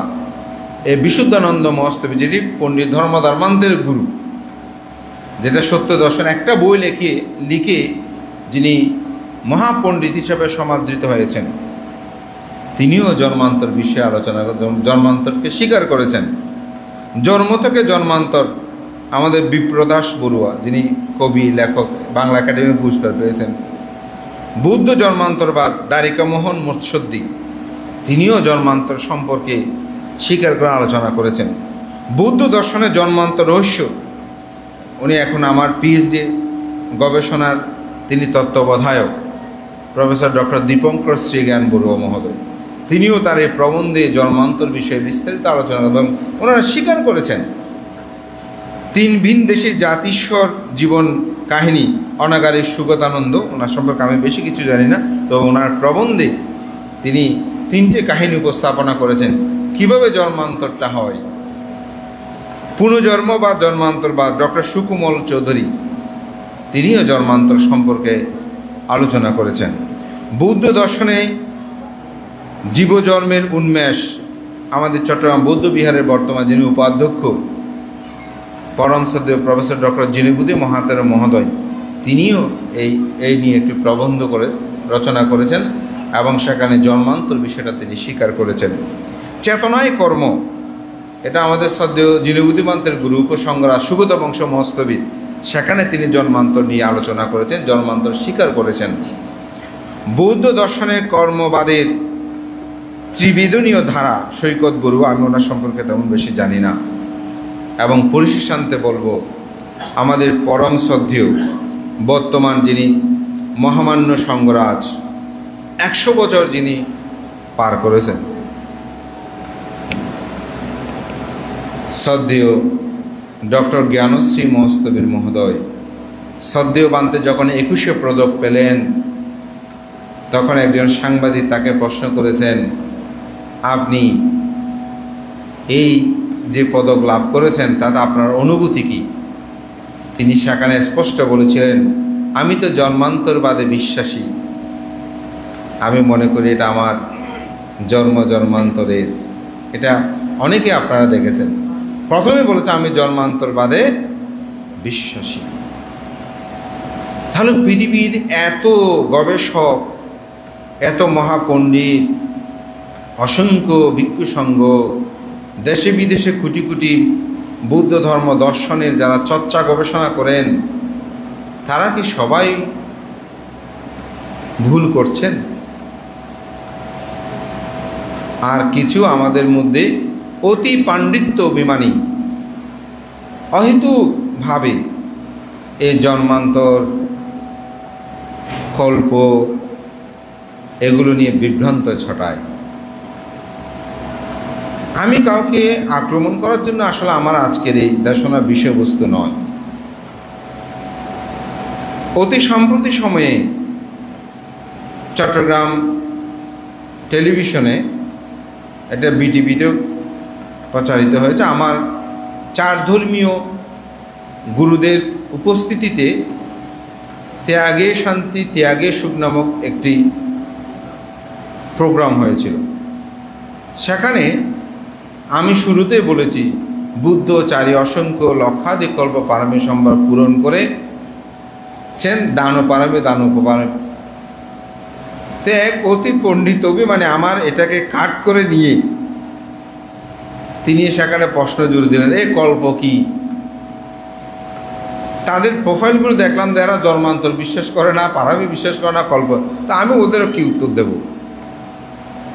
সেজন্য আমি চিন্তা করছি যে আসলে আমি কি সঠিক পথে আছি নাকি ওনারা সঠিক পথে আছেন, একটু গবেষণা করা দরকার। যার কারণে আমি জন্মান্তরটা নিয়ে আসলে কিছুটা আমি বইপত্র অধ্যয়ন, আমার নিজস্ব প্রজ্ঞানেত্রী সেটাকে উপলব্ধি করার জন্য আমি যা চেষ্টা করেছি, মনে করলাম এটা সবাইকে বলাটা দরকার। তো সেজন্য আমি শিরোনামটা দিয়েছি, আমরা কেন জন্মান্তর পারামি এবং কল্প বিশ্বাস করব। আমি আরও কিছু উদাহরণ আপনাদেরকে দিতে চাই। বুদ্ধ দিয়ে শুরু করি। তথাগত বুদ্ধ একদিন ধর্মদেশনা করছেন। 5টা লোক বসে আছে। কয়জন? 5 জন। তার মধ্যে একজন মাত্র ধর্মদেশনা শুনতেছে, আর বাকি 4 জন ধর্মকথার প্রতি কোনো ধরনের লক্ষণ দেখা যাচ্ছে না, শুনতে দেখা যাচ্ছে না। তো আনন্দ বুদ্ধকে বলছে, তথাগত বুদ্ধ, আপনি এত কষ্ট করে ধর্মদেশনা করতেছেন, 5টা মানুষ মাত্র, এই 5 জনে 5 রকম করে আছে, আপনি কেন এত কষ্ট করতেছেন? স্বাভাবিক, বুদ্ধ যেখানে হাজার হাজার মানুষ বসে থাকে বুদ্ধের দর্শনা শুনতে, সেখানে 5 জন, তার মধ্যে একজন শুনতেছে, বাকিগুলোর অবস্থা ভিন্ন ধরনের। তো বুদ্ধ কেন এত কষ্ট করে দেশনা করবেন? তো বুদ্ধ বলছেন, আনন্দ কি বলো তুমি, কেন এই কথা বলছো? বুদ্ধ, আপনি ধর্ম দেশনা করছেন, একজন আপনার ধর্ম কথা না শুনে একজনকে দেখতেছি তিনি ঘুমাচ্ছেন, তিনি ঘুমিয়ে পড়েছেন। তো বুদ্ধ বলছেন, আনন্দ, এই লোকটি অতীত 500 জন্মে তিনি সর্পকুলে জন্মগ্রহণ করেছিল। সাপের স্বভাব হচ্ছে, সর্পের স্বভাব হচ্ছে দীর্ঘক্ষণ ঘুমানো।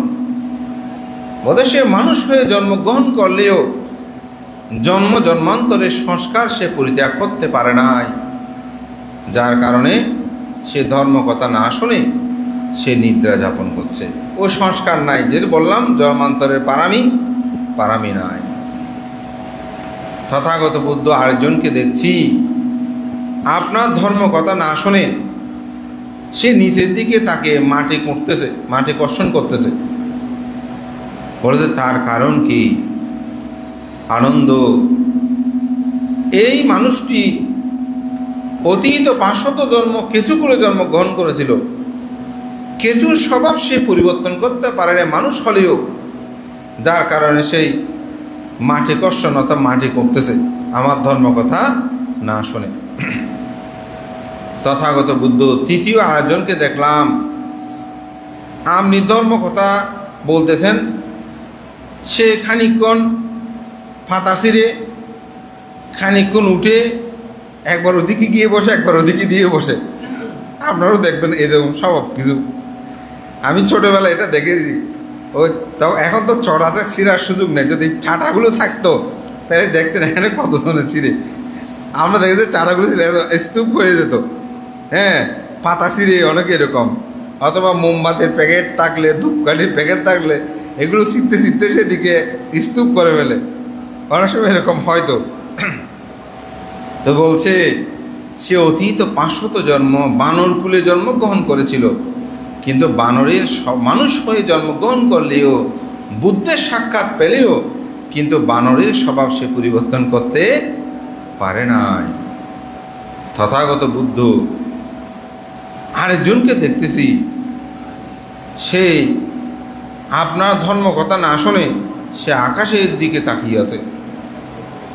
অনেক মানুষ আছে তো এরকম, এদিক সেদিক তাকায় থাকে, ধর্মসভার মধ্যে এরকম হয় না?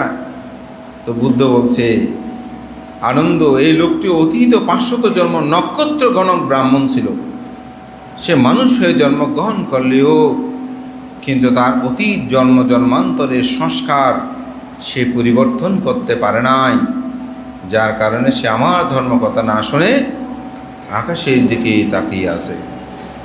তথাগত বুদ্ধ আরেকজন অতি বিনীত হয়ে হাত জোর করে অতীব শ্রদ্ধায় আপনার ধর্ম কথা শ্রবণ করছে। আনন্দ, এই ব্যক্তি অতীত 500 জন্ম সেই ধর্ম পিপাসু ছিল, সত্য অনুসন্ধানশীল ছিল, যার কারণে সেই জন্মেও বুদ্ধের সাক্ষাৎ পেয়ে বুদ্ধের ধর্মকথা শ্রবণ করছে। এই জন্যই পারামি, পুণ্যতা লাগে। ধর্ম শ্রবণ করতেও কিন্তু আপনার পুণ্যতা লাগবে। আজকে দেখবেন অনেক মানুষ অষ্টশীল নিয়েছে, আবার অনেকে সুযোগ থাকলেও অষ্টশীল নেয় নাই। অনেকে দেখবেন অষ্টশীল নিয়ে ধর্মসভাতে আসতে পারে নাই, ওদের একটু ঘুমায় অষ্টশীল নিয়ে। অর্থাৎ প্রত্যেকটা কর্মের ক্ষেত্রে আপনার অতীত জন্ম জন্মান্তরের পারামি লাগবে। পারামি না থাকলে কোনো কিছু সম্ভব নয়। তবে বান্ধব পারামি পরে করে বসে থাকা বুদ্ধের ধর্ম না, তাও কিন্তু না, পারামিটাকে সৃষ্টি করতে হবে। বুদ্ধের ধর্ম দর্শন এটা আমি বলবো, এখানে বুদ্ধ জন্মান্তরের কথাটা সুস্পষ্ট ব্যাখ্যা করেছেন। আমি আমার অনেকবার দেশনে এই কথাটা আমি বলেছি, আমার একজন অত্যন্ত শ্রদ্ধেয়, তিনি অস্ট্রেলিয়াতে থাকেন। আমি বান্তের সাথে প্রায় 1.5 মাসের কাছাকাছি ছিলাম। তো আমার ভাগিনা সে 1.5 মাস আমাকে চতুর্পত্যয়ী প্রদানের সদস্য ছিলেন। তো ভান্তের সাথে দীর্ঘ পথ আমরা যেতে যেতে প্রায় সময় ভান্তের সাথে আমি ধর্মীয় কথা বলতাম। ভান্তে কিন্তু বার্মাতে দীর্ঘ সময় তিনি অতিবাহিত করেছেন। বাংলাদেশে জন্মগ্রহণ করলেও তিনি কিন্তু বার্মিস, বাংলা বলে যে ওনার স্পষ্ট হয় না, মানে বাংলার চেয়ে উনি বার্মিস ভালো পারে। বাংলা বলে যে বুঝতে পারবেন যে উনি বাংলা শিখতেছে মনে হয়, এই ধরনের মনে হবে।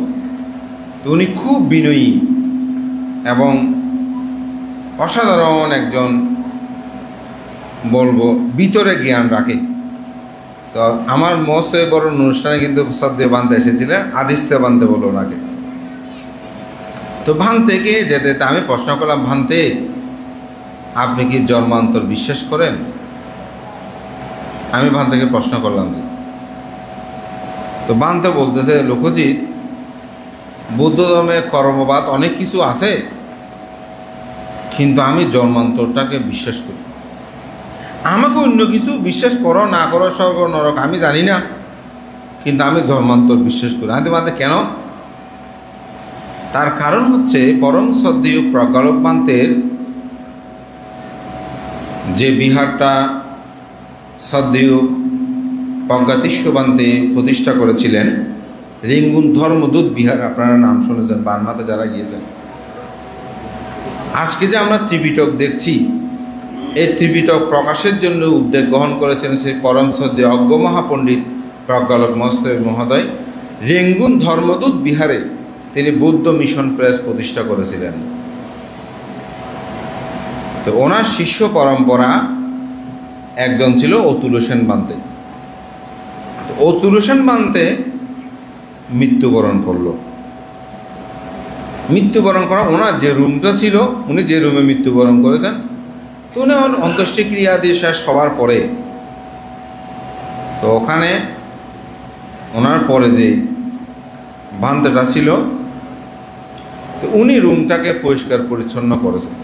তো ভান্তে একটা মানুষ যদি মৃত্যুবরণ করে, ওই রুমটা পরিষ্কার পরিচ্ছন্ন করে, খাট পালং বিভিন্নভাবে একটু সেটিং করে না মানুষে, স্বাভাবিক। তো ভান্তে যখন সেরকম করে এগুলো পরিষ্কার পরিচ্ছন্ন করে সেটিং করে, ওখানে ঠিক প্রায় 5 কি 6 বছর পরে একটা পরিবারের একটা ছেলে, শিশু, সে বলতেছে, এটা আমার বাড়ি না, আমার বাড়ি হচ্ছে বিহারে, আমি বিহারে থাকবো, আমি বিহারে চলে যাব, এরকম করে।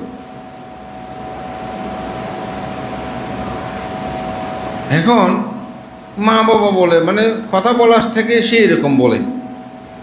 তো একদিন তাকে এই রেঙ্গুন ধর্মদূত বিহারে নিয়ে আসছে। তখন এই আদিচ্য পান্তে ওখানে ছিলেন। তো আদিচ্য পান্তে কি, ওই ছেলেটা আসার পরে সেই ভান্তের দিনী শিষ্য অতুল সেন বান্তে, অতুলানন্দ ভান্তে যেভাবে পিছনে হাত দিয়ে হাঁটতো, ঠিক সেই ছেলেটা বুদ্ধের রুমে তো মা বাবার বন্দনা করতেছে, ও ওখান থেকে নেমে পিছনে হাত দিয়ে হাঁটতে হাঁটতে যে রুমের দিকে থাকতে ওই রুমে গিয়ে ওই বান্তেকে নাম ধরে ডাকতে শুরু করে। আমি নামটা মনে পড়ছে না আমার।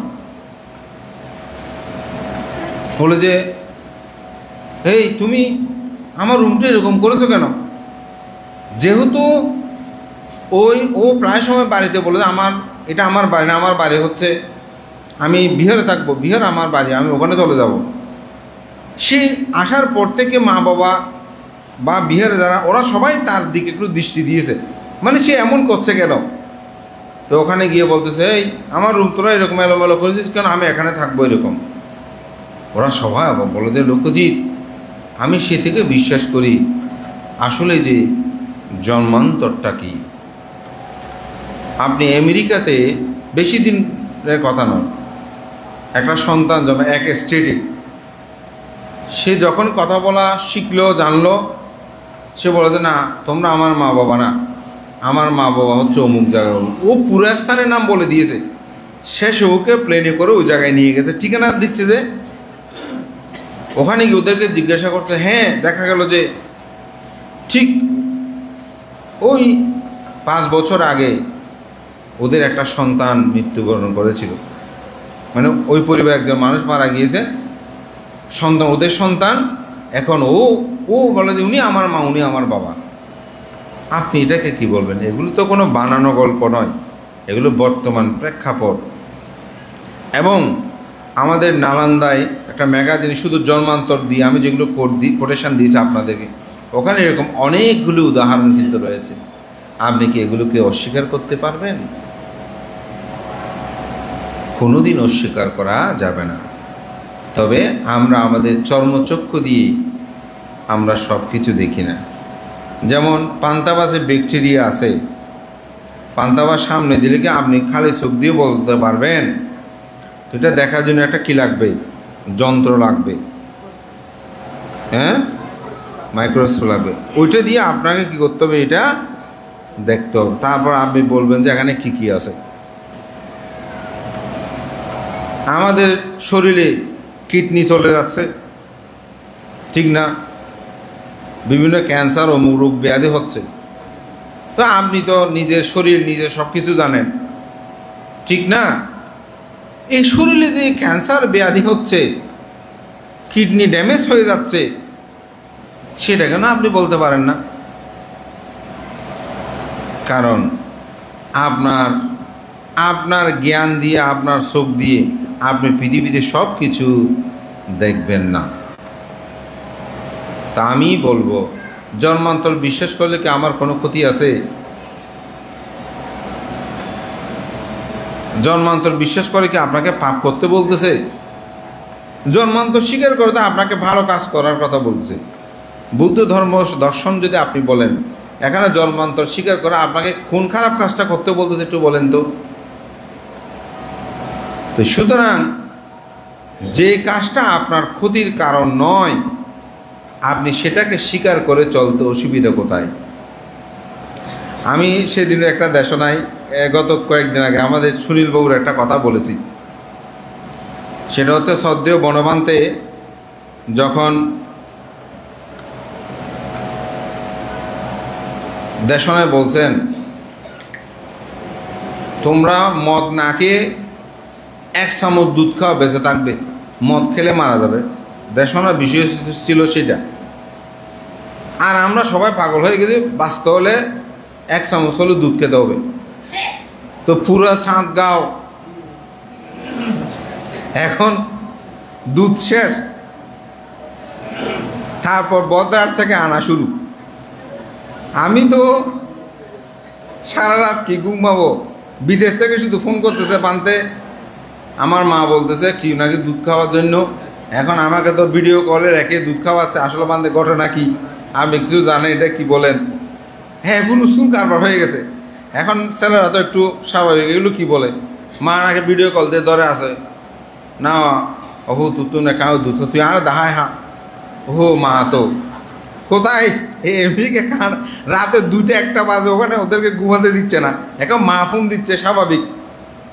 একজনে বলতে পারতে এত রাতি এরে হ্যাঁ কতক্ষণ দুধ এনে যাই, 24 ঘন্টা খোলা বহুত দূরে এটা বাসন না হতে মা তো হতে এখন খ্যাং করিব মানে ওষুধ তুই না খাইলে এ নেব।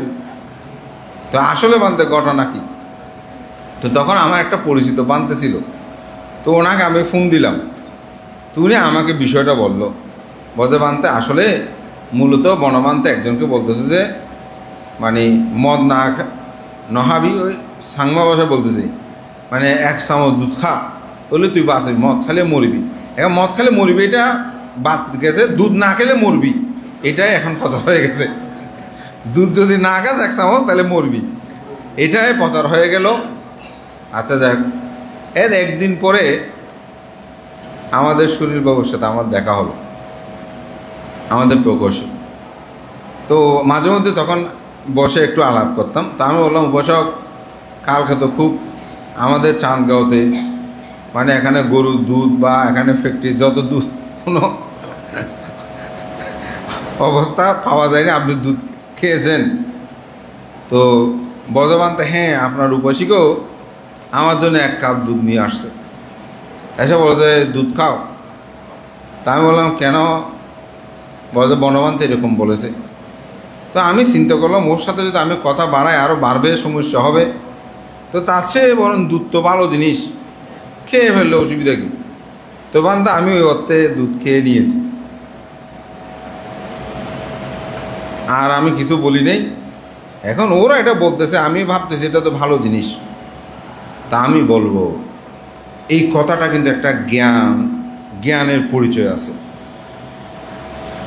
যে বিষয়টা আপনার জন্য কল্যাণদায়ক, আপনি যদি সেই বিষয়ে বিস্তারিত নাও জানেন, যদি সেটা আপনার মঙ্গলদায়ক হয়, সেটা গ্রহণ করতে অসুবিধাটা কোথায়? তা আমি বলবো জন্মান্তর আমি দেখি নাই, কিন্তু যদি সেটা আমার জন্য মঙ্গলদায়ক হয়, সেটা আমি স্বীকার করতে অসুবিধা কোথায়? কারণ জন্ম করার কথাই বলছে। আর যদি জন্মান্তর না থাকে, আমি বিজ্ঞ হওয়ার দরকার কি? আপনার দান করার দরকার কি?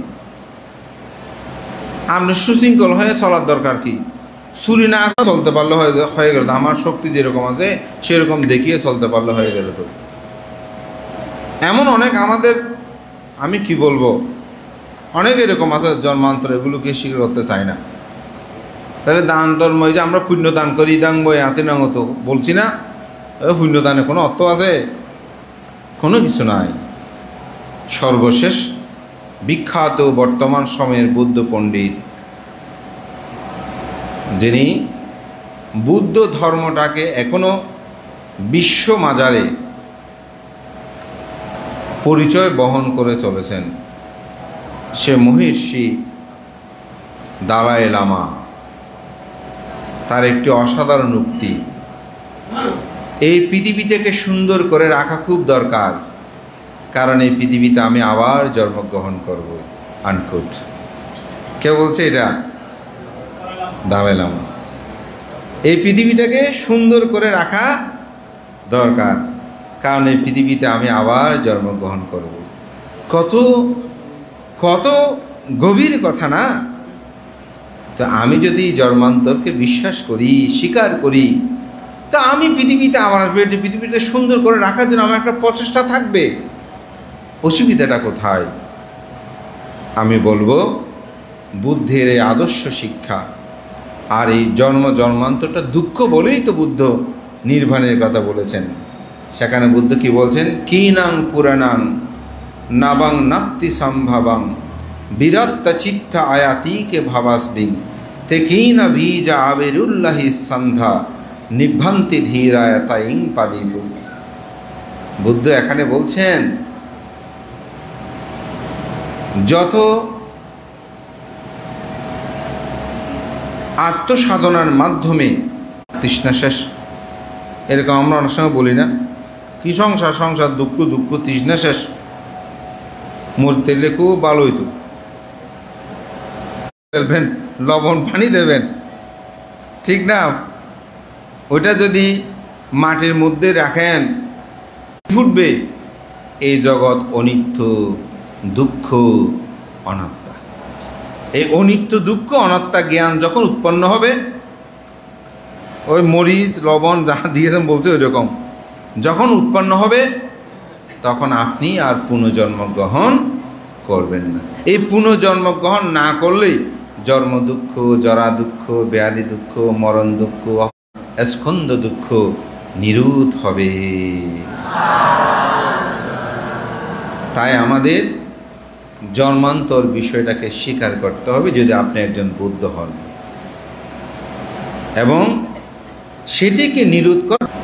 সেটি হচ্ছে পৃথিবীর সমগ্র শক্তি, এটি ধ্বংস হয় না, রূপান্তর হয়। কথাটা জড়বিজ্ঞান বলছে এটা কি হয়? রূপান্তর হয়। ঠিক আপনি যে মৃত্যুবরণ করেছেন, আপনার মৃত্যুর পরে যদি আর জন্ম না থাকে আপনার শক্তিটা কই বলে, যেহেতু আমরা এখন বিজ্ঞানবাদী, তাহলে বিজ্ঞান যে বলছে শক্তির রূপান্তর, তো বুদ্ধ সেখানে বলছে প্রতিসন্ধিকরণ চিত্ত মাধ্যমে তিনি আরেকটি প্রতিসন্ধি গ্রহণ করে। এটাই হচ্ছে বিজ্ঞানের সূত্র অনুসারে বৌদ্ধ ধর্ম দর্শনের জন্মান্তরবাদ। কারণ শক্তিটা তো ক্ষয় হয়নি, এটা আরেকটি রূপান্তর ঘটেছে। জড়বাদ বলছে একটি আগুন যদি নিভে যায়, আগুনটা আসলে আগুনের যে শক্তি সেটা কিন্তু নিভে যায়নি, সেটা আরেকটি জায়গায় রূপান্তর হয়েছে।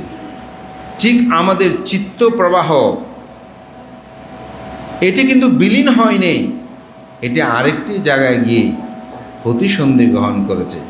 সেজন্য বৌদ্ধ ধর্ম জন্মান্তর স্বীকার করে। আবার বৌদ্ধ ধর্মের জন্মান্তর শক্তিটাকে নিরোধ করেছেন কিভাবে? বলছে তৃষ্ণা যখন ক্ষয় হবে তখন এই শক্তিটা নিরোধ হবে, সেজন্য এটি নির্বাণ।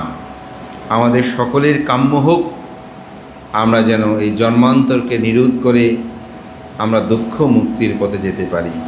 আমার এই আজকের আলোচনা কারো কোনো ব্যক্তি বিশেষে আঘাত করা নয়। আমি আমার চিন্তা চেতনায় যা উপলব্ধি করি, আমি যা ভাবি, এবং বৌদ্ধ ধর্ম দর্শনে যে বিষয়গুলো নিয়ে বিস্তারিত আলোচনা হয়েছে, বুদ্ধোক্ত হয়েছে, সেগুলো নিয়ে চিন্তা চেতনায় আমার চিন্তা চেতনার সাথে যা আমি সম্মিলিত ভাব ও ধারা দর্শন উপলব্ধি করি, সেটাই আমি আচরণ এবং ব্যক্ত করার জন্য আজকে আমি চেষ্টা করেছি। আপনাদের সবার মঙ্গলময় জীবন কামনা করছি, এবং সাথে সাথে আজকে আপনারা যারা আমাদের বিশেষ করে প্রারম্ভেই আজকের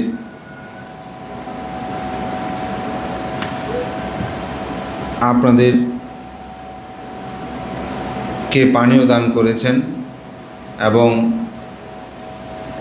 ঢাকাতে সেই বিমান দুর্ঘটনায় যেসব সন্তানরা মৃত্যুবরণ করেছে, যারা এখনও চিকিৎসাধীন আছে, তাদের মঙ্গল কামনায়, যারা পরলোক গমন করে তাদের পারলৌকিক শান্তি কামনা এবং সবার প্রতি সমবেদনা জানানোর নিমিত্তে আজকে আমাদের সৈকত সেখানে অষ্টপুষ্কর সহ পানীয় দানের ব্যবস্থা করেছেন। আপনাদের সকলকে পানীয় দান করেছেন, এবং আমাদের উপাসিকারা সেখানে একটা ফ্যান, এবং সাধারণত প্রতি অমাবস্যায় গত বছরও তারা অমাবস্যা অষ্টমীতে প্রায় সময় তারা অষ্টপরিষ্কার এবং বিহারের প্রয়োজনে বিভিন্ন দ্রব্য দান করেন। আজকে একটা ফ্যানও তারা দান করছেন। আমাদের সকলের অর্জিত পুণ্যরাশি আমরা সেই পরপার যারা পরগত হয়েছেন এবং বর্তমানে যারা জীবিত তাদের আরোগ্য কামনায়, এবং এরূপ যেন না হয় যে তাদের কান্না, মা বাবার হাহুতাশ দেখলে আমার মনে হয় পাষাণ হৃদয়েও কান্না করে। এমন মর্মান্তিক দুর্ঘটনা আমরা কেউ কখনো কামনা করি না। এবং আজকে আমি যখন পতেঙ্গা থেকে আসছিলাম সকালে শেষ করে, রাস্তাঘাট দেখে আমার কেন জানে মনে হচ্ছে একটা মরুভূমিতে আছে, গাড়ি ঘোড়া খুব কম। আমাদের পাইলট যশনবাবু বলতে বানতে গাড়ি ঘোড়া বৃহস্পতিবারে এত জাম থাকে, হাজিয়ে পুরো শহর যেন ফাঁকা ফাঁকা, কেন কীরকম দেশটা যেন একটা মরুভূমির মতো হয়ে গেছে। আসলে কারো মনে কোনো প্রাণ যেন নাই। স্বাভাবিক, যার মায়ের সন্তান হোক যায় না, কিন্তু কর্মবাদ, আমরা তো কর্মের স্বীকার করি, তো আসলে কর্ম আমাদের স্বীকার করতে হবে। কর্মই আমাদের সকলের, যারা প্রভারগত তারা যেন জন্মান্তরে এরকম কোনো দুর্ঘটনার শিকার না হয়, পুণ্যের কাছে সে প্রার্থনা করছি। আপনারাও সবাই মানব জন্ম লাভ করেও দুর্লভ, মানব জন্ম অতিবাহিত করা দুষ্কর, অর্থাৎ সহজ নয়। তা আমাদের পুণ্যের কাছে প্রার্থনা থাকবে আপনারা সবাই যেন নিরাপদ থাকেন, নির্বিঘ্নে থাকেন। আমাদের সৈকত তার মনের মধ্যে যে একটা চেতন উৎপন্ন হয়েছে বানতে এই ছেলেগুলো মারা গেছে, আমাদের তো কিছু করতে পারতেছি না, তাদের জন্য একটু পুণ্যদান হলেও করি। তো তার মনের মধ্যে যে এত সুন্দর একটা চেতনা, আমি সাধুবাদ জানাই। তাদের যে সন্তান যারা সবাই যেন নিরাপদ থাকে, নির্বিঘ্নে থাকে।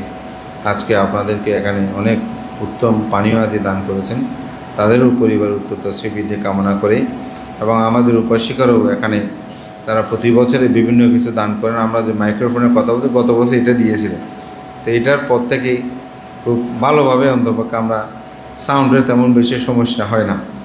তো তারা এক এক সময় প্রাতিষ্ঠানে এরকম দান করে, আমি মনে করি এটা পুণ্যময়। আর যে আজকে একজন আমাদের উপাসক একটা 2টা ঝাড়ু নিয়ে এসেছে, বর্তমান এই ঝাড়ুটা দান করবো, এক পাশে রেখেছি, তাহলে এটা আমাকে তো গছাই দেন, বর্তমান ঝাড়ু দান দিতে অসুবিধা নেই, এটা অনেক মূল্যবান। এটা যদি এগুলো পরিষ্কার না থাকে এখানে আপনারা বসবেন, তো এই জন্য আসলে বিচার করেও দান করাটা অনেক পুণ্য। তো এভাবে বিহারের প্রতি অনেকে আমাদের তীর্ষ প্রায় সময় গেটা গেলে সেই গাড়ির পিছনে এরকম ঝাড়ুটার অনেকগুলো নিয়ে আসে। হ্যাঁ, বর্তমান বিহারের জন্য তার ভাইদেরকে মাকে আগে থেকে বলে রাখে। এবং আমাদের উপাসিকর এরকম ফ্যান, ঝাড়ু, বিভিন্ন কিছু দানীয় দ্রব্য দান করে। আপনারা জানেন বিশাখা পূর্বরাম বিহার দান করেছিল, তখন এক দাসী দান করতে চেয়েছিল।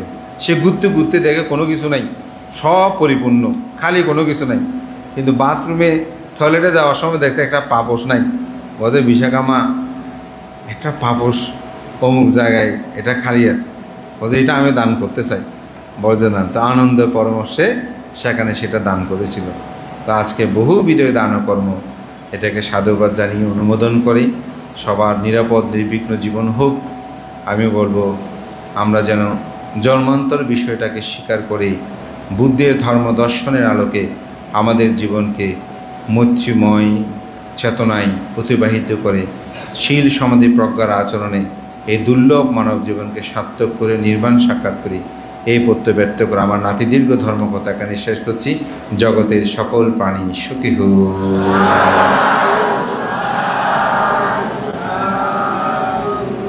সবাই আপনারা লাইন ধরে দাঁড়ান, আমাদের সম্মিলিত পূজাটা তোলা হবে। আমাদের ছোট শিশুরা, কিশোররা আসো।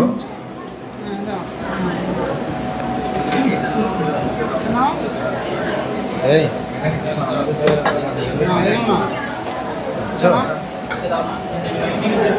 হ্যাঁ, আচ্ছা আচ্ছা, ঠিক আছে। এটা আছে, এটা না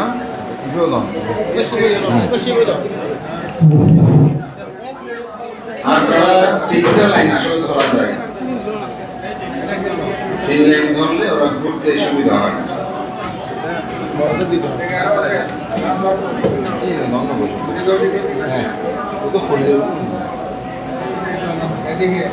আর কেউ থাকলে আসো,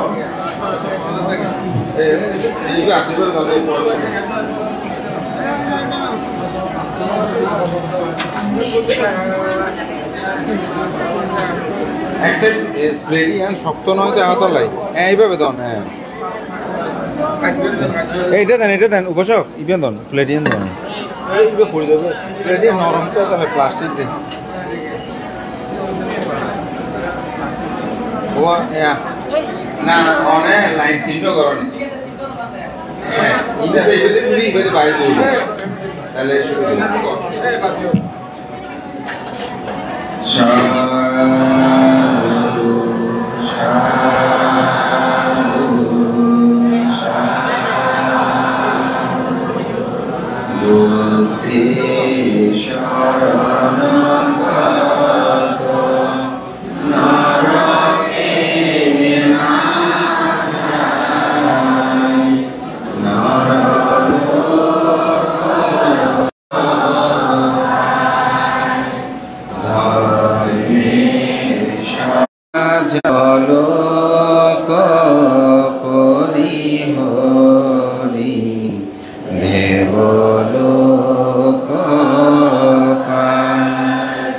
সঙ্গে শরণাগত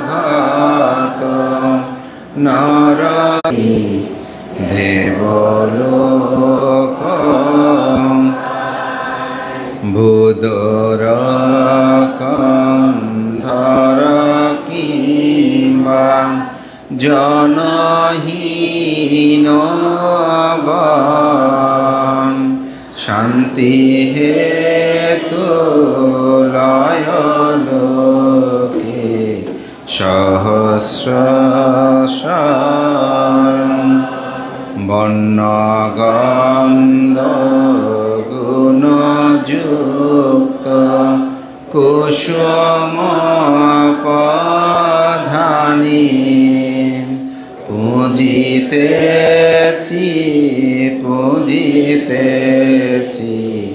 বুদ্ধ ভগবানি এই পুষ্প খানে সুন্দর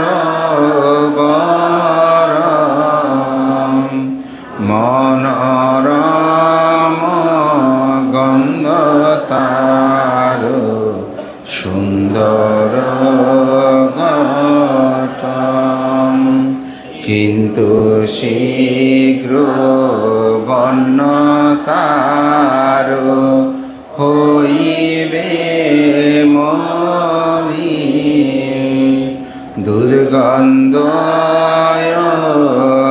দুর্গন্ধিত ও নিত্য বিলীন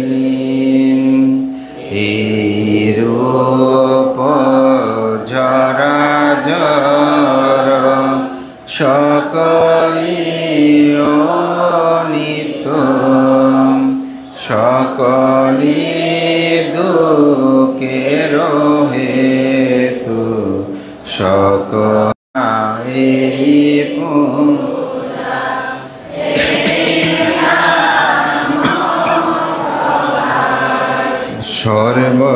সর্বতৃষ্ণা সর্বদুঃখ ক্ষয়ে যেন সর্বদুঃখ ক্ষয়ে যেন সর্বতৃষ্ণা সর্বদুঃখ যেন সাধু সাধু সাধু। উপাসিকারা একটু সামনে করে আসেন, উপাসকগণ একটু পিছনে, অনেকে বসতে পারছে না।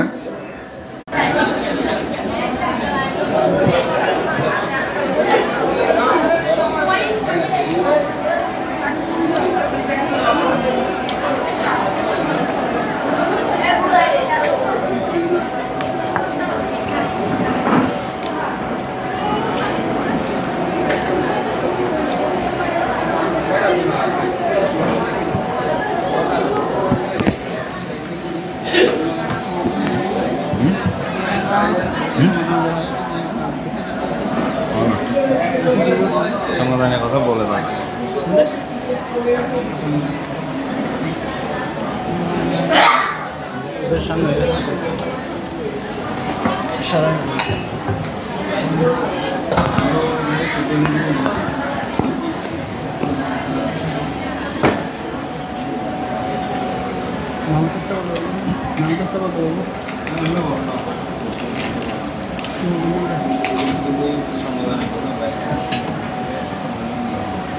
হ্যালো, এই সদ্ধর্মপ্রাণ প্রিয় উপাসক উপাসিকাগণ, আপনাদের সকলের মনোযোগ আকর্ষণ করছি। আপনারা সকলে জানেন ত্রৈমাসিক বসবাস ব্রতের যে বর্ষাটিকা সংবিধান, সেটা আগামী 22 আগস্ট রোজ শুক্রবার অত্র বিহারে অনুষ্ঠিত হবে।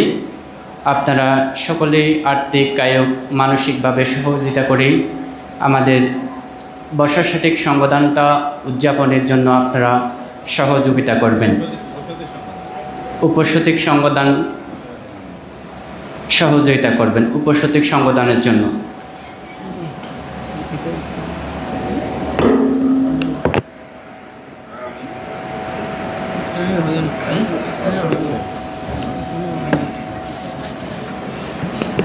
এবং আগামী অষ্টমী তিথি হচ্ছে 1 আগস্ট রোজ শুক্রবার। সেদিনও আজকের মতো অষ্টমী যে তিথি অনুষ্ঠিত হবে, আপনারা সকলে আসবেন।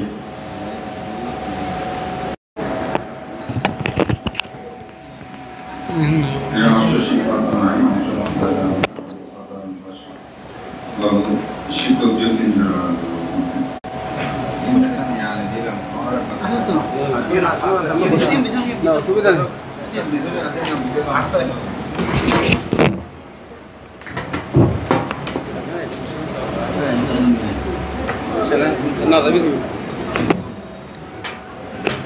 অসুবিধা নেই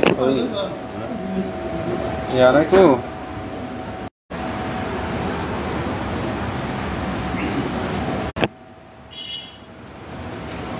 না অরেঞ্জ সামনে দিয়ে সামনে না না সামনে দিয়ে যাও না